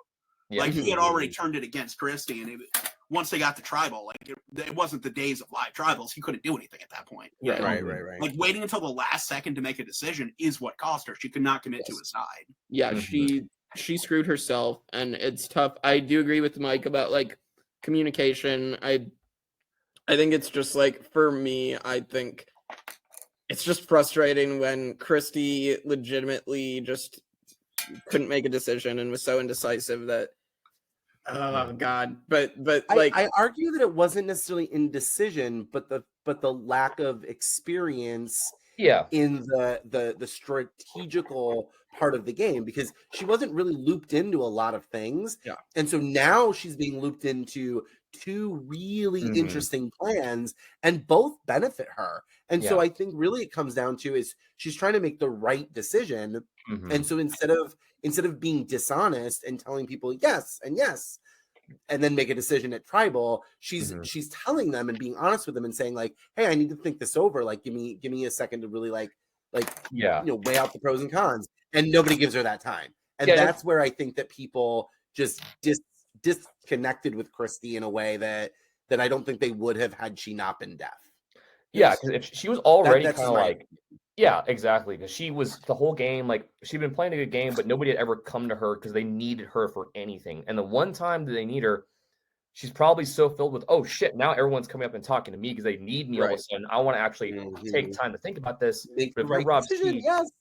but if you're Rob C, you're like, fuck that. No, I want an answer now. And if you don't tell me, I'm like, okay, well, we need to get rid of you because you're not with us. And that's basically what he did, which kind of shows the whole, like, you need to be quick on the fly and not let indecision tank your game at that point. It proves like the yes and theory, right? Like in Survivor, you yes and everybody, right? Yes, you don't yes but, you don't no and, you yes and. Like done, end of story. I'm in it. I'm in the alliance. We're great.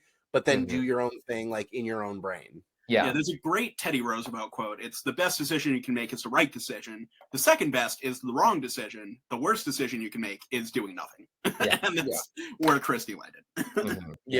Unfortunate.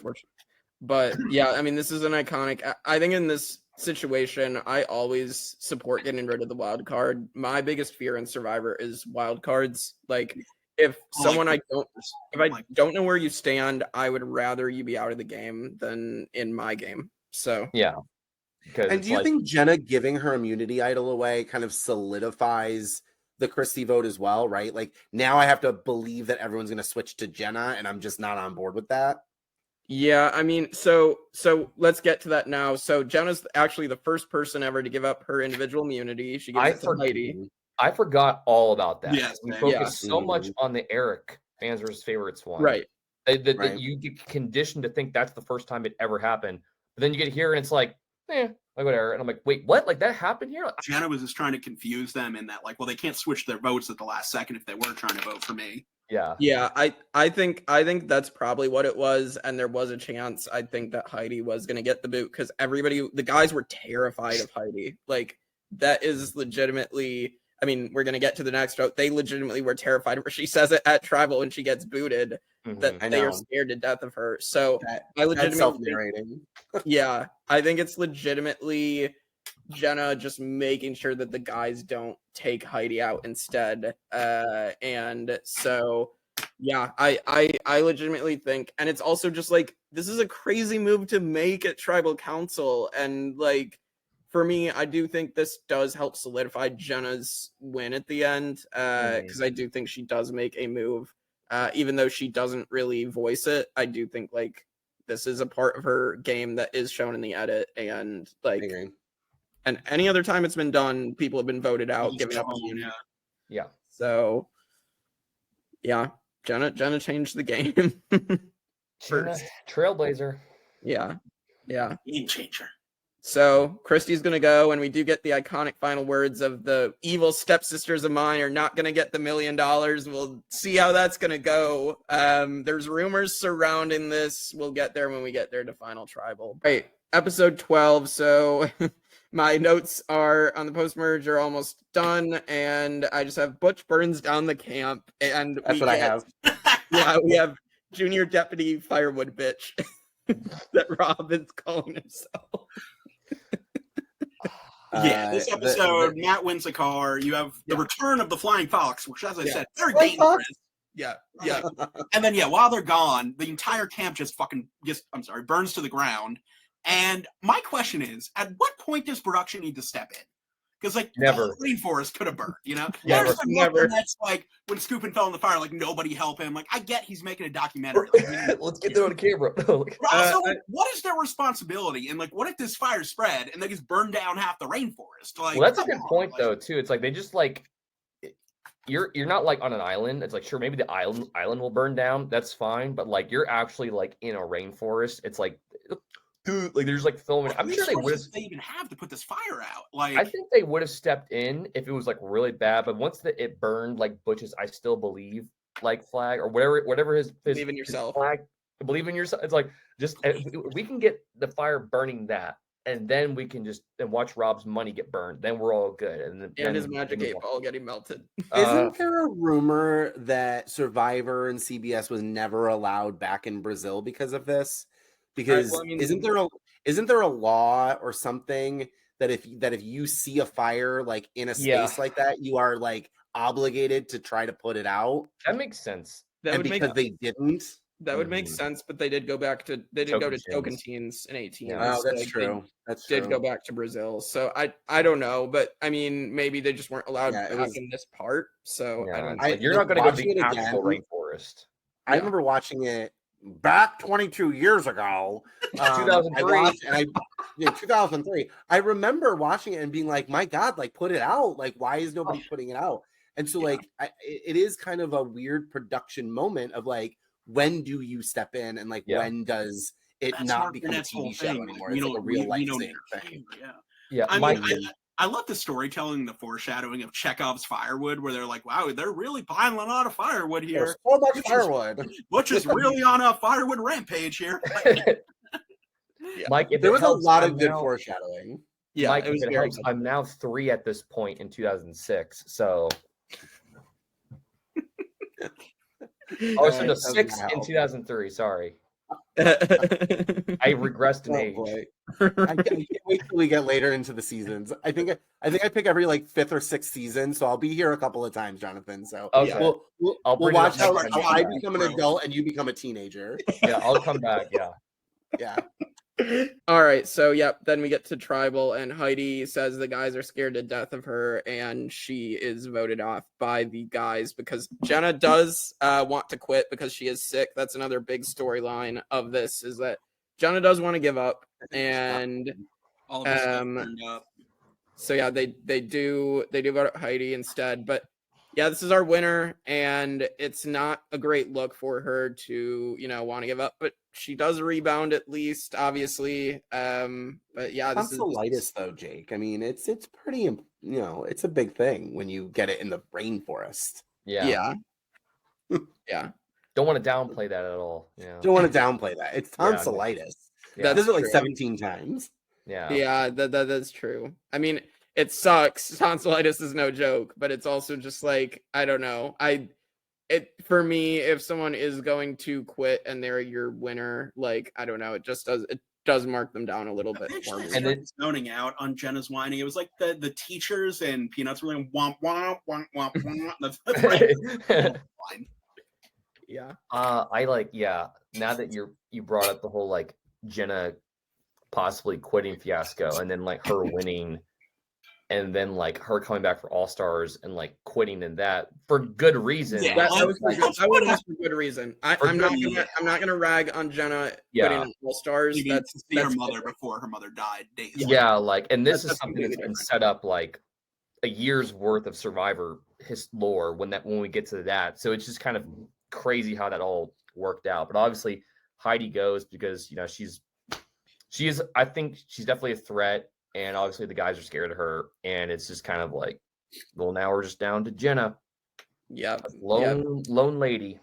Heidi was one of my like favorite arcs because I feel like coming in, you look at Heidi and you're like, oh God, like, well, what is she gonna do, right? Yeah. And then you watch her play the game, and she is strategical. Like she does kind of try to position herself in different parts of the game, and she's pretty successful for the most part, which is how she gets to final 5. She's also the only person whose stuff survives the fire, and I find that so like kind of cathartic in this episode because she's the only one with stuff and then walks out the door because they vote her out. So now like nobody has anything because Heidi was the only one with stuff. But I also love the fact that as she's picking up her bag, or I think even during tribal council, she's like repositioning the machete, but she leaves with this machete on her back, very Tomb Raider, as she like leaves tribal council. And I just thought it was like a perfect ending to her story arc, because it's like Heidi came in as this like really underestimated player, but she's a badass. Like she played so well. She was really strategic. She was super physical, and she had the brains. She just didn't show it. Yeah, they were very unique. She has a very high IQ. It's incredible. Super high IQ. So she is by far one of my favorites of this season. Is she my favorite? Find out later. Yeah, we'll see. All right, that is the post merge. Let's go to our finale and our final rankings as we get through this. All right, the finale opens up. We've got the blindfold maze challenge. We are going to see this a few other times, and this is where Jenna does make the comeback and win. This is her 3rd immunity challenge of the season. Right after basically telling the boys, like, yeah, I'm good. Like, I'm good just hanging out with you guys for the next couple of days. Vote me out. Everything's great. And then she wins the challenge. Yeah. I do love that the camp burns down and it starts downpouring. Heidi and Jenna at this point, like, they've been lazy before, but they're literally like, we ain't doing nothing at this point. Like, they want to vote us out. We can lay in the rain. We don't care. Like, yeah. I mean, this is an iconic challenge for me. I really like this. I mean, we're going to see it multiple other times. But yes, so we get back to camp, and you would think, okay, maybe they'll vote out Rob because they've caught on to Rob is super strategic. He's done all this. And no, they end up turning on Butch, and Butch is voted out at the final 4. I'm good for Butch to go at this point. I mean, I will say this is where Matt does play really well. Yes, he does a final 2 with Rob, and I think Rob would have taken that. And then he makes a final 2 with Jenna, and Jenna's going to live up to it, and he's loyal. So at this point, Jenna did, I think, want to vote out Rob, but he's like, let's just go to the end. I'll take you. You take me. Yes. Matt played this part well. I mean, I don't think Butch really had a shot at winning, but yeah, I will give Matt credit for this. I do think he plays this very well to solidify himself being at the end. Yep, I agree. So. One thing I'll say about Butch is his confessionals, for me, just seemed to give like bad infomercial actor vibe. Like he was very like telling a story to the camera, but in a very awkward, weird way. Like he was trying to like persuade us of something. And if you watch it back, like he's very just like mechanical in the way he talks in his confessionals. I loved Butch. I am Butch, I think. But like his confessionals were just so goofy to me. And he didn't have many of them, but like when he did, I just felt like they were so misplaced. Butch also looks so different, clean shaven. When he shows up on the jury, I'm like, oh yeah, what the hell is that? all of them. Alex looked different. Yeah.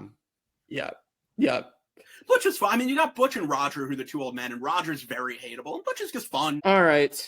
So now we get to final 3. Yeah, the final 3. We surprisingly save rites of passage till Rob is voted out, but we do get them set up to go to the final 3 tribal and go to the final immunity challenge. And so this is one with the headdresses, and so they have to like strap them to like their neck brace and hold it up on like a little platform. This is where Matthew decides to throw the challenge.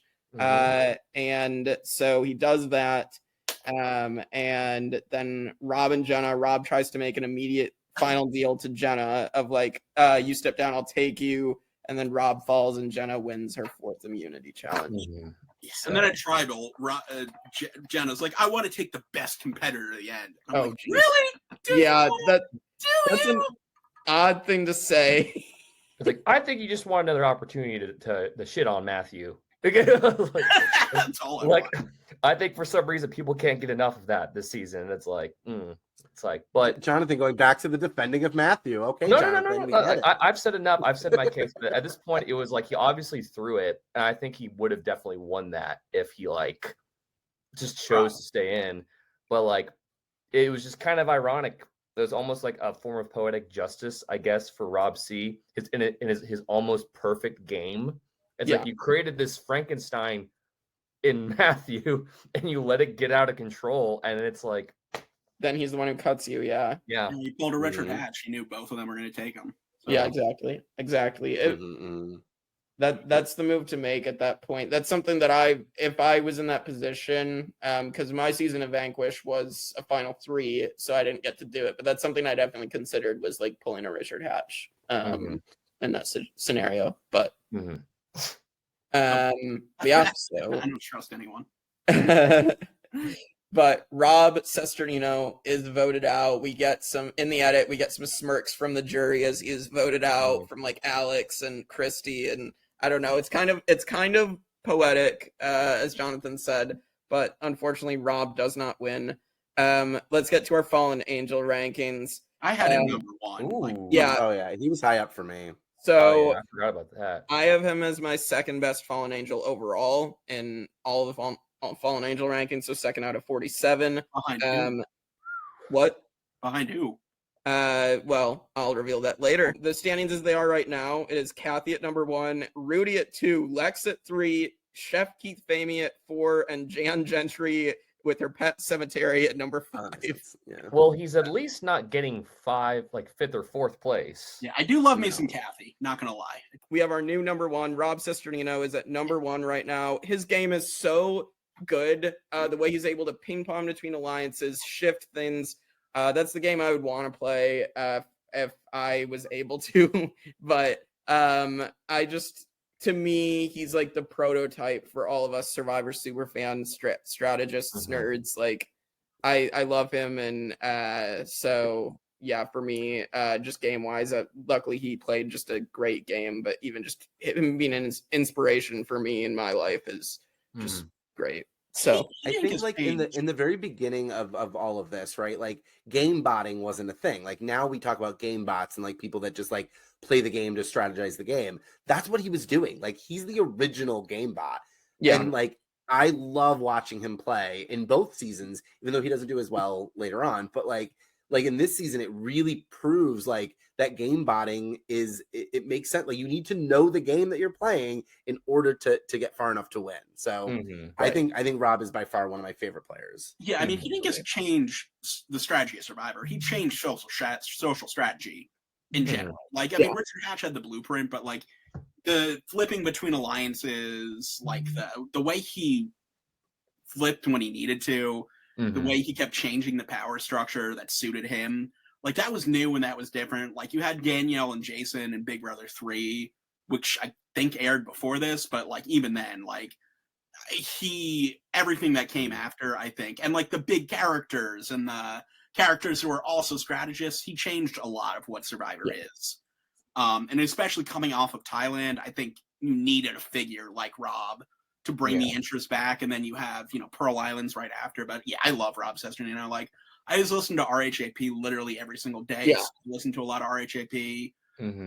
And he's just such a nice guy, such a good voice, such a, champion of the community. I think he's the reason I watched Survivor, because I was into Big Brother, and then I started watching Survivor because I listened to RHAP, and I was a fan of Rob. So love Rob Cesternino. Love him.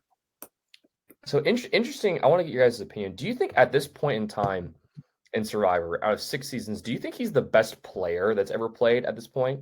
In 6 seasons? Yeah. I think so. First 6? Yeah. Just in these first 6, do you think in this stretch?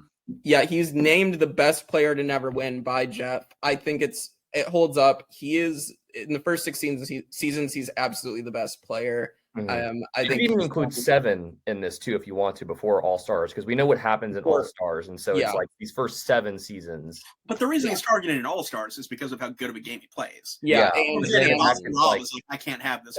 That's when it gets crushed. Yeah, and the fact in All Stars he's the highest placing person on his tribe. There's no winners on his tribe, so he's just in a position where he's screwed on that tribe. And unless he went to like a different one or something like that. Maybe. I really think that in the first 7 seasons, like up to All Stars, like or before All Stars, I think Rob Cesternino is the best player of Survivor. So I think of all the players that didn't win, I would say that him and Kathy, for me, are our 2 top players. I think Kathy played a phenomenal game of the season that she was in, and then of course Rob. I think he strategizes the game itself, and I think that's what's fun to watch about him. I think that Richard, unfortunately, I think is out of these 6 seasons, I think Richard makes sense to be the best player at this point. However, he's won the game, so it kind of proves that he's really good at the game. And it's also the first season, so like there wasn't a lot of like, there's no metric. Yeah, there's no metric to it. So I think what really for me it's Rob in general, but I think Richard is like, if you put the 2 of them against each other, I think it would be a coin toss of who would potentially win the game. The big difference for me is that in the Amazon, like Rob is surrounded by people who are playing hard. Yeah, that's true. Right. You have Dave is playing hard. Like people around him are trying to play the game. Like even Jenna and Heidi are trying to do things like true. And he's just outmaneuvering everyone at every corner, right up until the end, where Matt outmaneuvers him. You gotta win some comps at a certain point, Yeah, it's true. Yeah, I really agree. I would say probably my top, like the top 5 players at this point. I'd probably say Rob, Richard Hatch. I'd say Brian Heidick is in the top 5 probably. No, but we don't like him. We don't like him, but in terms of a player, I think it's a tough. And then Kathy probably. Maybe you could say Lex or Colby or Tina. Like you could throw those in, but it's. I think that's probably the pool you're choosing from. So. All right, well, let's get to our final tribal council so we can start wrapping this up. But we get to final tribal council. The highlights I have: Dina accuses Matthew of being sexist because he does say at a tribal council, let the best man win.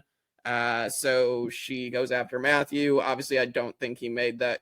It was a colloquial. I think like Dina was very anti, she didn't seem like she was very like, she was also like heralding like the girl's flag the whole time. Like it was just kind of like, we know Matthew at this point. It's like you either want to like berate him or like you want to like, he doesn't know everything. Like he's just saying stuff because it's like that's the saying kind of thing. Like I guess there's no malice behind anything that Matthew does kind of thing.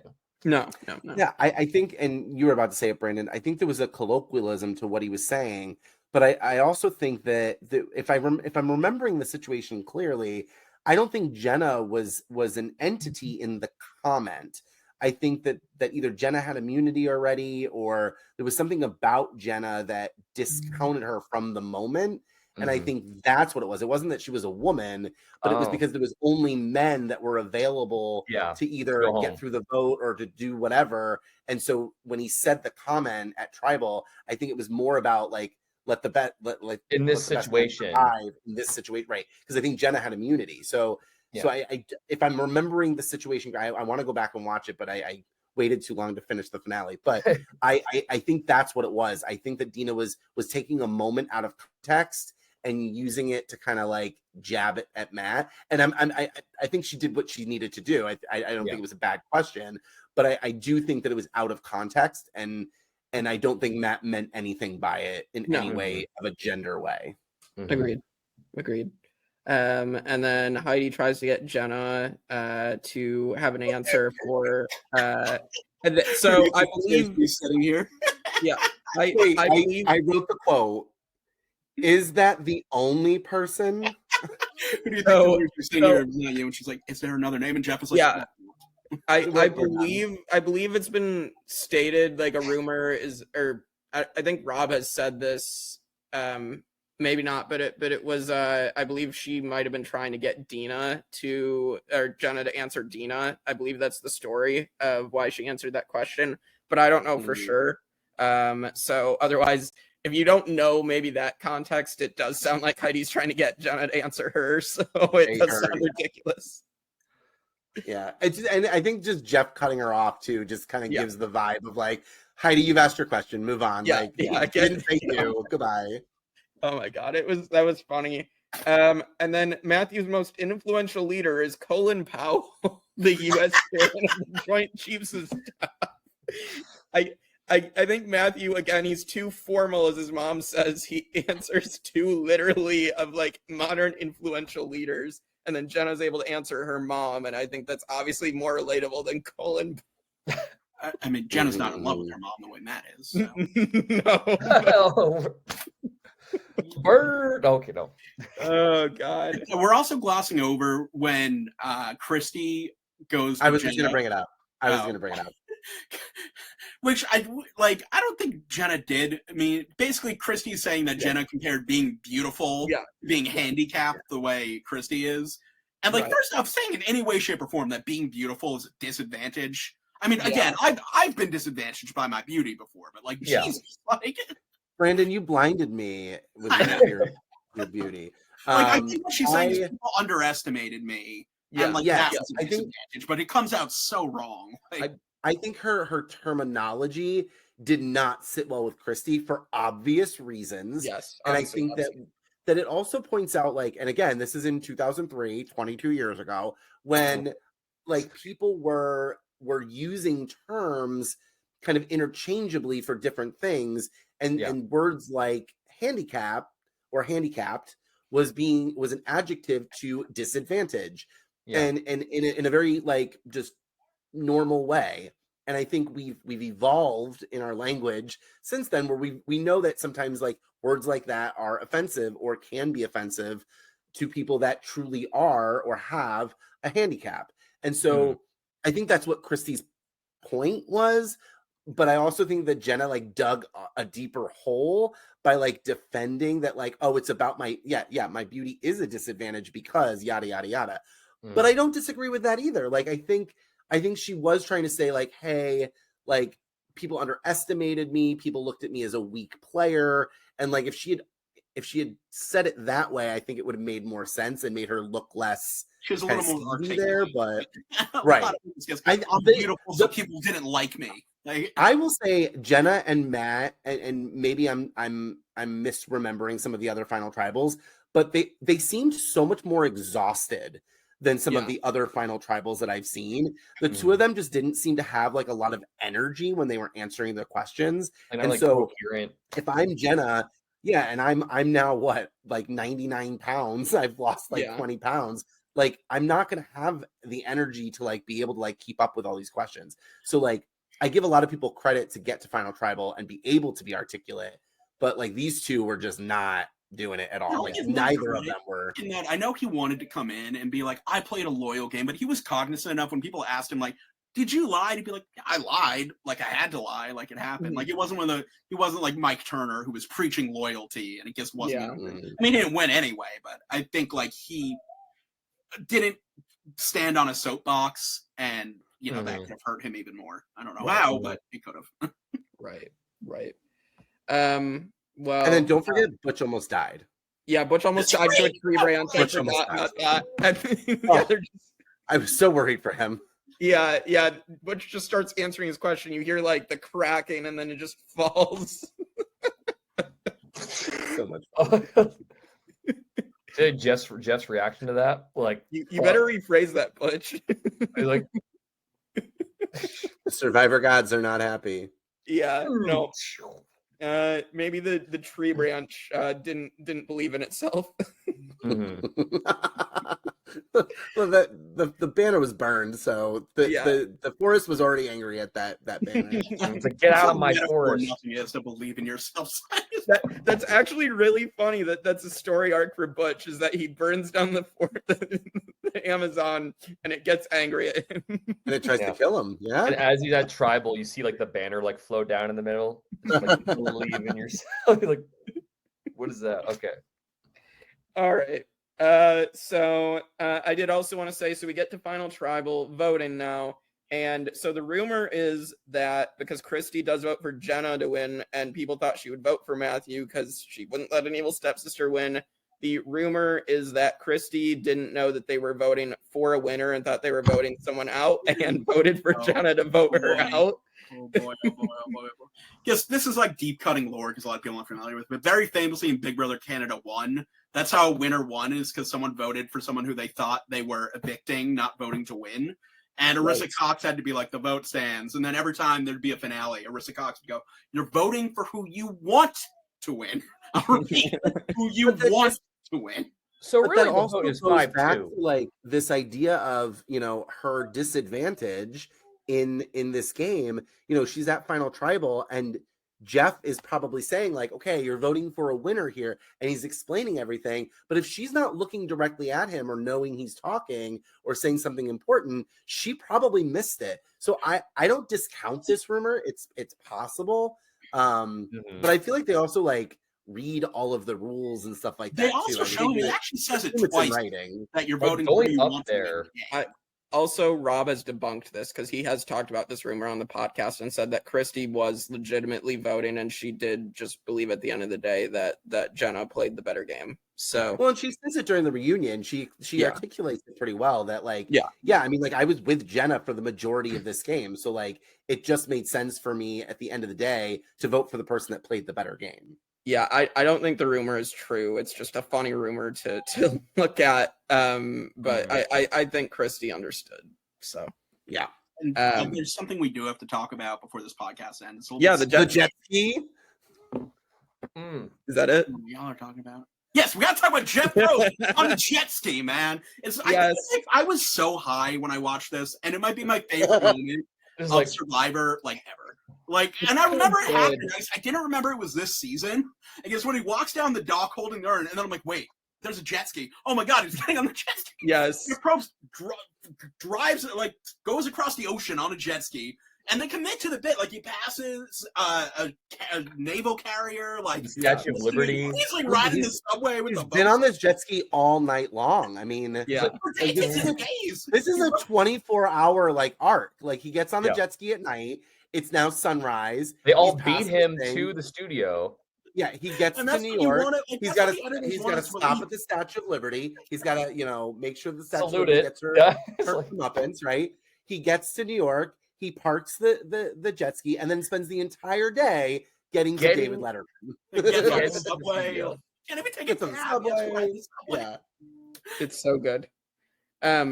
Yeah, why don't they do this more? We want more of this. Bring back the jet ski. Yeah, this is just too iconic.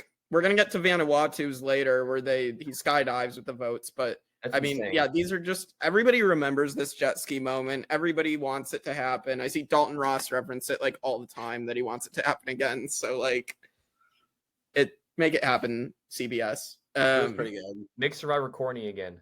Yeah. The good kind of corny, not the bad kind.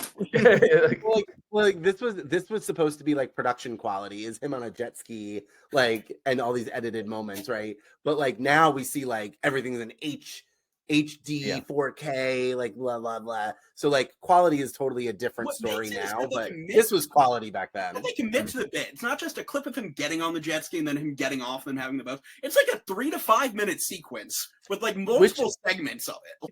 All right.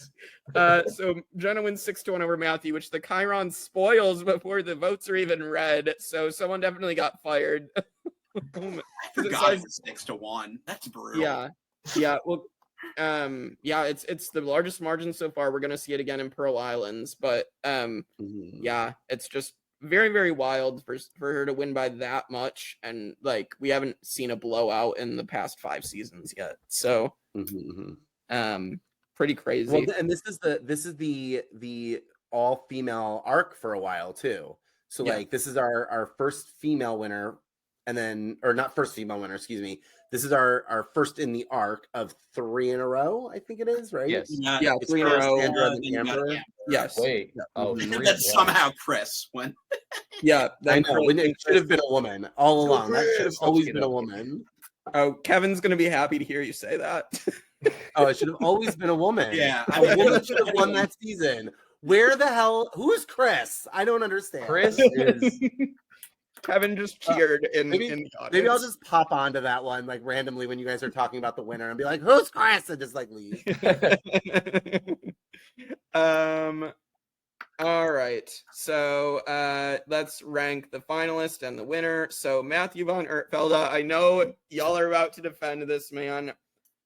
I'm sorry, I did not have him that high because I think there is a lot of his game in the beginning where he's not really playing the game as well. And just for me, like I think Rob taught him everything he knew, and he used it against Rob. So I will give him credit for the end game. I'm sorry, I had Matthew at 63rd of 79. Jeez, So- Louise. Yeah, that's probably way too low. I was just, when I was looking at everybody to rank, I'm just like, okay, this person's better as I'm going through the seasons. But that's where I have Matthew. I probably should put him a little bit higher, but I'm gonna stick with that where I put him. So I'm sure you guys have him a little bit higher. Let's see. Do I, have a I did list? not. I put him low. And the reason why I put him low is because I mean, again, as Brandon has pointed out, it's been 22 years since I've seen this season.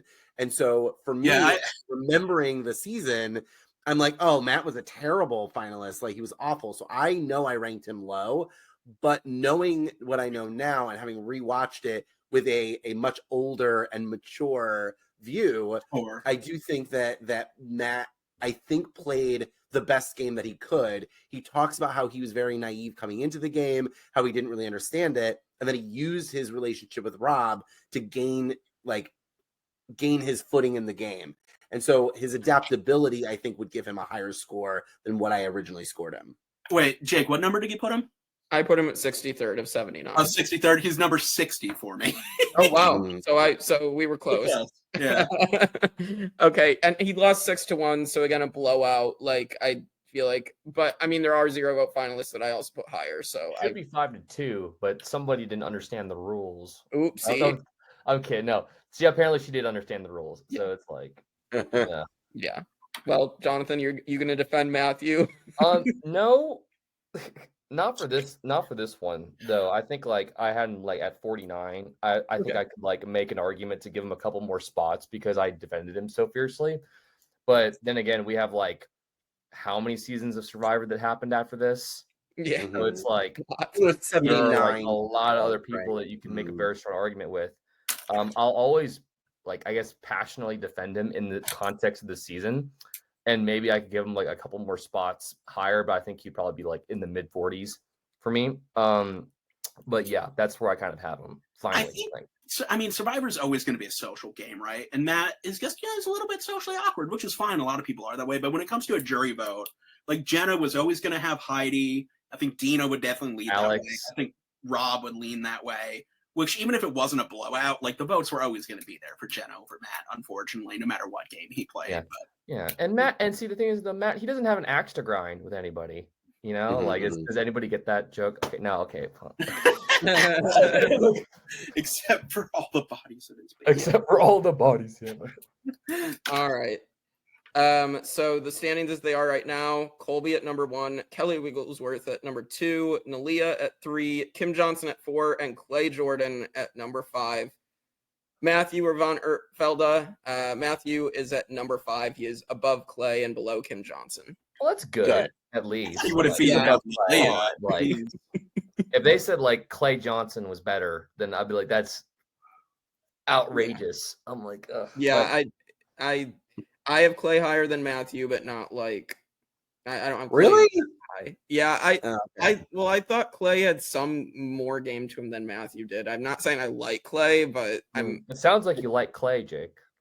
It sounds like Thailand's your favorite season. oh yeah, of course. The greatest season of all time, Thailand. No. We're gonna have to clip that later. Oh god. Just in there. God, you're gonna make me look like a fool. All right, the winner rankings. So I'll just go through the standings right now, and then we'll rank Jenna. Winner rankings so far: Richard Hatch at number 1, Tina 2, Vesepia 3, Ethan 4, and Brian Heidick at 5. So people just did not want Brian to go higher. So for Jenna, for me, I have her at 39th of 47. I think the fact that she did want to quit in this season, I know she had tonsillitis, but again, like for me, she did want to quit the season. And I feel like there's moments where she just gets very pissed off when she should be like way calmer, and like she did have to win immunities to get to the end, but she did do it, so I will give her credit there. And I don't want to take too much away from people who have to win immunities, but yeah, I feel like Jenna and the edit she got, I think she shouldn't have gotten such a bad edit, but she got a bad edit, and she was shown on camera to be very whiny, very spoiled brat. And so I think I'll give her 39. I kept her out of like the 40s of the bottom winner of the winner rankings for the fact that she did get the immunity wins. She did manage to win in a 6-1 vote. And so, yeah, I'll give her 39th for me. Yeah, I have her at 41, above Brian Heidick. But yeah, I think like, I remembered like when I did these rankings before I rewatched the season, I think maybe I'd have her a little bit higher now. Because like socially she did well. She was in a good spot. She was structured well. She also flipped at the right time. Not on Alex, but I think like she did have some strategic chops, and like she went to the end with the right person. She knew to take Matt. I mean, I think 6-1 is pretty wild. I did not remember that part of it, but yeah, I think also she was 21. Like right. She was the youngest winner ever, and she is one of the 2 youngest winners ever. So. Mike, Jonathan. If I remember correctly, I ranked her kind of like middle of the road, but I think I would rank her lower having rewatched the season, simply because of kind of her. She's very Judd-like, right? She's very young. She's just kind of like bumbling through the game, not really understanding the strategy of it until kind of toward the end of the game. And even then she's already like kind of giving up and quitting. But like, I give her a little bit of credit in the sense that, okay, people perceived her as this whiny brat, but still gave her 6 out of 7 votes. So, I mean, she must've been doing something right and made some good decisions somewhere to have gotten a 6-1 win. So, middle of the road to like lower end of the middle of the road. Okay. Jonathan? I gave her like, so out of the 41 seasons I've seen, I gave her like 33 because it's kind of like on the lower end, but at the same time, I gave her some level of credit for kind of being like the first like femme fatale winning the game kind of thing. So that's I was going to link that to how this season contributed to the evolution of Survivor, but I think that's kind of like where I wanted to place her. It was just like I could see how she won. And I think there were just a lot of people that were kind of like not under her spell on the jury, but it was just like there were more like young people on the jury that just worked with her more and liked her more, I guess, and despite her whininess. So yeah, I mean, just that's where she falls. You also have to remember with these rankings that being beautiful held her back. That has it's just like, and they literally made it a comment in the season, so I can't deny that kind of thing. So that's where she falls for me. Yeah. All right. Jenna Morasca is officially number 6. She is the worst winner so far. So Heidick, Jesus. Wow, she's no lower than Heidick. Yeah. Yikes. Well, yeah. So that's where Jenna's gonna go. Will she be the worst winner? I guess we will have to see. I think it's because she's too beautiful. We all ranked her too low. Yeah. All right. So we'll do our season rankings, our favorite, least favorite player, and how this contributed to the evolution of the game. So season rankings, as they stand right now, Borneo is at number 1, followed by Australian Outback, then Marquesas, then Africa, then Thailand as the worst. So- Africa is too low on this list, and I am now very upset. I love Africa. So I like Africa. It's not in my bottom. I feel like some people clearly put it at the bottom, but but yeah, for me, Amazon, I have 12th of the 47 completed seasons. I have it higher. Again, that's a lot due to Rob Cesternino.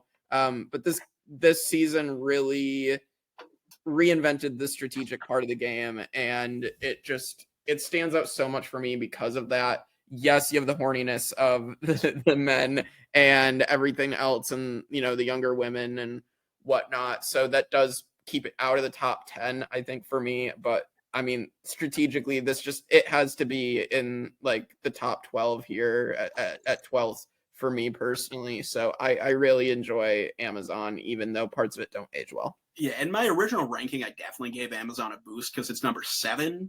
Mm. On my rewatch, I think it put a little bit lower. Like, some things don't age well. I think I enjoyed it a lot more the first time. Yeah. A, because I was coming off Thailand, and I'm like, oh my god, this is so much better. Yeah. And B, guess my love of Rob Cesternino like elevated it. Mhm. But this is a really hot take because I have Amazon at 7, and number 8 is Heroes versus Villains. Ooh. Ooh. All right. shots fired. Yeah. Wow. All right, Mike, Jonathan. Mike, you go. Yeah, I again, like, I don't remember where I ranked it, but for me, and the reason why I wanted to be on this particular podcast was Rob and like just the evolution of strategy of the game. And I think that what I know of Survivor now is what Rob and Dina were playing. And so I think that for me, Amazon is kind of where the game really takes the next step and goes to the next level, because then we see a lot of like crazy things happening in Pearl Islands, and then Palau, and then we'll talk about Suri soon. And so like I think the evolution of strategy and the evolution of how the game is played, that's not necessarily like we're gonna form this alliance right at the beginning and ride it out to the end.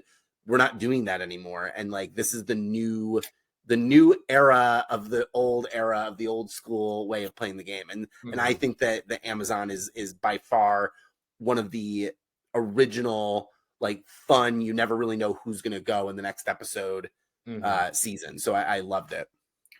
Yeah, I mean, I will say this, that the first 5 seasons, when I watched during COVID, I think it took me like probably 3 months to get through the first 5 seasons. Once I got to Amazon, I was watching a season like every week or 2. I was going through them. Like, it really picks up after this. Mm-hmm. Jonathan? I had it at 17th on my list. I get really high rankings because I just remember good memories from it. Despite its wackiness of it, it still kind of ended up being like, getting out of that. It was the first season that I watched that I felt like happy again. Like I watched these all in like chronological order. So this is the 6th season I've ever seen. So getting out of like Marquesas and Thailand, and finally this show's kind of like fun again, and it's not awkward really to watch. And so I kind of gave it rankings based off that, and it's an earlier season that I saw, so it has a little bit of nostalgia there that I liked. So I thought it was a better season on the better half of the seasons that came out during the All-Star era. Yeah, for sure. For sure. All right. Well, so Amazon is our new number 4. It is below Marquesas and above Africa. So I think that's I'm sorry, below Marquesas? Yeah, it's below Marquesas. I would have it higher, obviously, too, but Thanks for joining us, Brandon. Next week on the Tribe of Nerds, who's going to turn off their camera every episode is the new question. Usually it's Kristen that makes people turn their cameras off. So. All right. Well, there's our top 6. Now let's get to favorite and least favorite player. Favorites, favorite man and woman for me, Rob Cesternino and Dina. I've already said it there. I think that might, I don't know, you guys will probably throw a curveball in there, but Yeah, I've said enough. I've said my piece. Love them both. I think Dina should have returned. I would love to see Rob Cesternino play again a third time and actually get a chance to play again. So, yeah, that's who I have. I'll go a different route. Oh, no, someone else can go. That's Jonathan. Yeah, I'll say the same thing. I mean, as much as I love Matt, I do recognize game, and I do recognize importance in what's the word, like building up and progressing the game of Survivor forward. So I do understand and value Rob C as a player. So he is my guy player, and I will say Dina as my female player as well, because just for both obvious reasons that Jake said. So Yeah, for sure. Mike. Yeah, I'm trying to be different, but it's hard because I do think that Rob and Dina are the ones that kind of made the game the game. You had to kind of figure out a way around Rob or Dina in order to get further into the game. And so I do think that those are the two that set the precedence for the strategy of the game. If I were to pick players that I just found really engaging, I would go with Christy and Matt. Ooh. Okay. All right, Brandon. Yeah. So as we all know, I'm a Butch stan. You're a Butch guy. No, it's Rob. I mean, all day it's Rob. If I feared for my safety, I'd say Matt, but I don't think he knows where. Believe in yourself, Brandon. Yeah. Yeah, I'm going Rob. I mean, I could talk all day also about how much I love him, how much he shaped me as a social strategist. Like, he's the man. He's the best. I still listen to a lot of RHAP. He turned me into the man that I am today. I would not. He became the popular nerd. The popular nerd community or know any of you people without Rob Cesternino. So exactly, it's totally true. And then yeah, I think for my favorite female player, I'm actually going to go Christy. I think she was very unapologetically herself. Yeah, she brought a lot of personality to the season. She was fun to watch. Her confessionals were great. She has a lot of really fun confessionals. Yeah. So yeah, I'd go Christy. Nice. All right. Well, now we get to least favorites, and I'm going with Old Man Roger and Joanna because no one wants to hear her Alleluia all the time, and you know, let's like I don't know why she's there because she doesn't like idols. So if you're scared of idols, don't play Survivor. Yeah, please. Did you know that one goes around her neck if she got to the merge? Like, yeah, she just shake it off. Can I give it to someone else? Yeah, she would like, just. Yes, you can. It's like okay. Yeah. So go ahead, Brandon.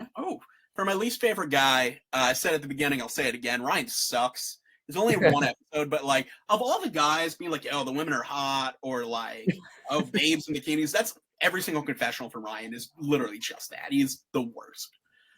So Ryan gets that spot, and then my least favorite woman. This might be a hot take. I'm gonna go Heidi. Heidi really blades on me. I'm not gonna lie. Like Jenna is like whiny and annoying, but Heidi sometimes takes it to that extra level, especially when like they're just doing nothing at camp. Like Heidi's the one who's really just like, no, like we're not gonna do shit. Like they hate us because we're beautiful. We're gonna sit around. They can work. If they want to vote us out, that's fine. But yeah, no, Heidi really grated on me. That's fair.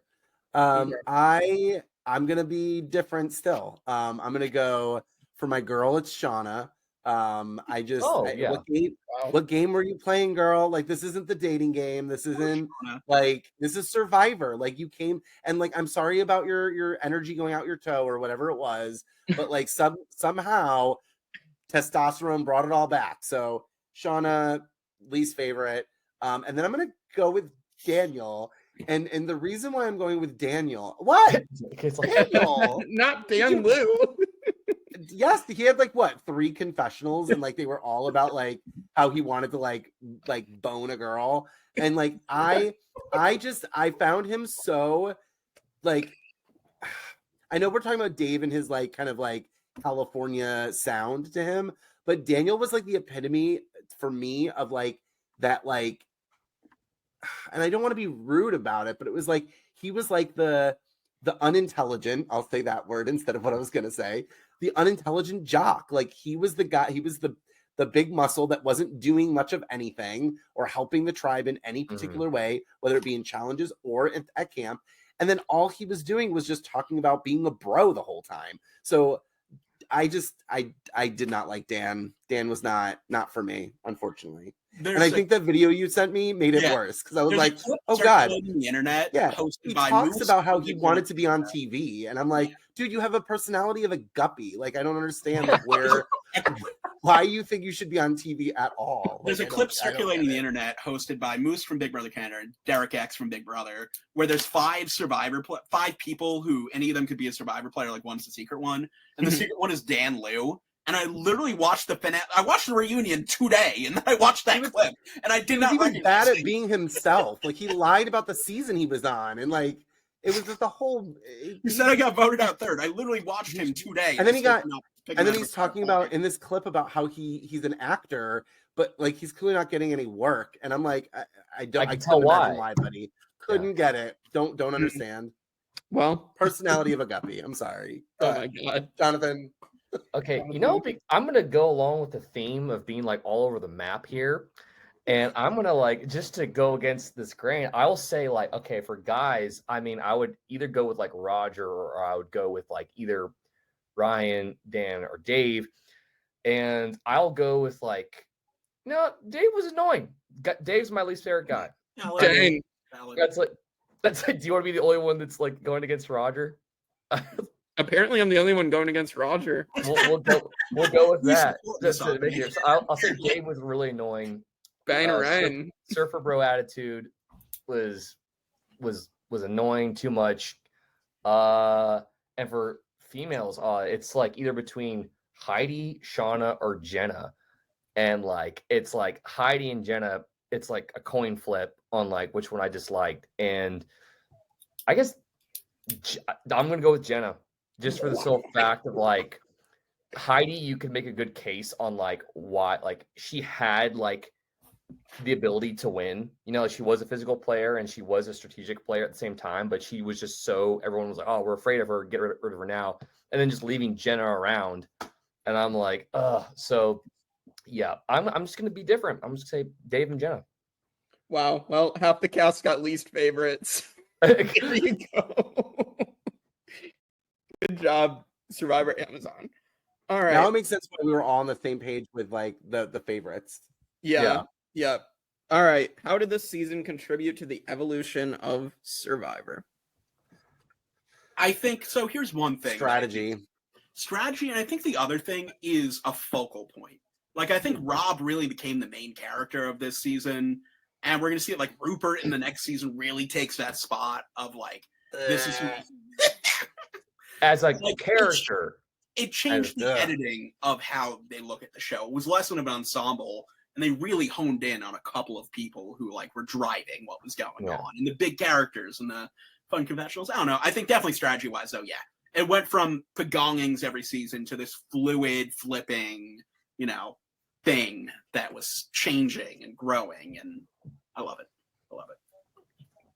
Yeah. Yeah, it wasn't about being loyal anymore. It's about what is benefiting me and my game. And I really enjoyed hearing each of them kind of narrate how they were gonna navigate other people's needs for their own like end game, right? And like, how am I gonna get to the end with all of these people? I think the tribe swap really helped. I think it really shuffled a lot of like the alliances and the strategies and like how people were playing the game. But ultimately, I think it really came down to this game is about me winning. It's not about a team getting to the end anymore. I need to win this game, and I got to figure out the best way to do that. And I think the majority, whether well or not well, the majority of this cast had that mentality, and they weren't stuck in these like locked in groups. And I really enjoyed watching that. Mm-hmm. Yeah. Absolutely. All the words I have to say are just Rob C. That's literally it. I'm not gonna Matt. I'm not gonna sugarcoat it. I've talked so much this whole time about Matthew or like this and that, and like, but I'm just gonna. I still do love Rob C. At the end of the day, and I think for just everything that we've all said the whole time and how this season progressed Survivor, it is literally Rob C. That's it. Yeah. I agree. Well, yeah, Rob Cesternino, and also, yeah, like everything Mike said with, yeah, it shifted the game to where it's okay to flip on your alliances. It's okay to shift the game. The pendulum strategy, ping-ponging between alliances, like this is stuff we see on Survivor now. Without Survivor Amazon, you don't have that, and it's probably just a lot of what we're seeing now in the new era too. Like a lot of the loyalty, and just like, and sometimes that isn't a bad thing, but I'm glad that a lot of seasons we do see a lot of shifting alliances and doing what is best for you. And so Rob is one of the most influential people on how Survivor's played out, and it kills me when people don't know who he is, don't remember him, because he should be remembered with everybody. So And he eventually creates RHAP, which very much changes the way people watch Survivor and the way the community interacts with it. Yeah. 100%. Absolutely. He built the community. Like, I think that he was able to pull people together with his podcast and just his whole take on the game is well respected. And so I really enjoy going to his events. I like listening to the podcast when I can, and it's super fun. Absolutely. Well, thank you guys. It's been great to hear you guys talk about Survivor Amazon. Well, I am going to tease our next season, which of course is Survivor Pearl Islands. Who the hell voted for me? It's Rupert. I'm not in this one, but like I'm going to put it on record. I dislike Rupert. I am not a big fan of Rupert. I think he is his whole mentality is just too much. Yeah, I have a great Johnny Fairplay story that I'm going to save for season 16 because I'm on that one. Yeah. So was Johnny very briefly. So much for my dreams.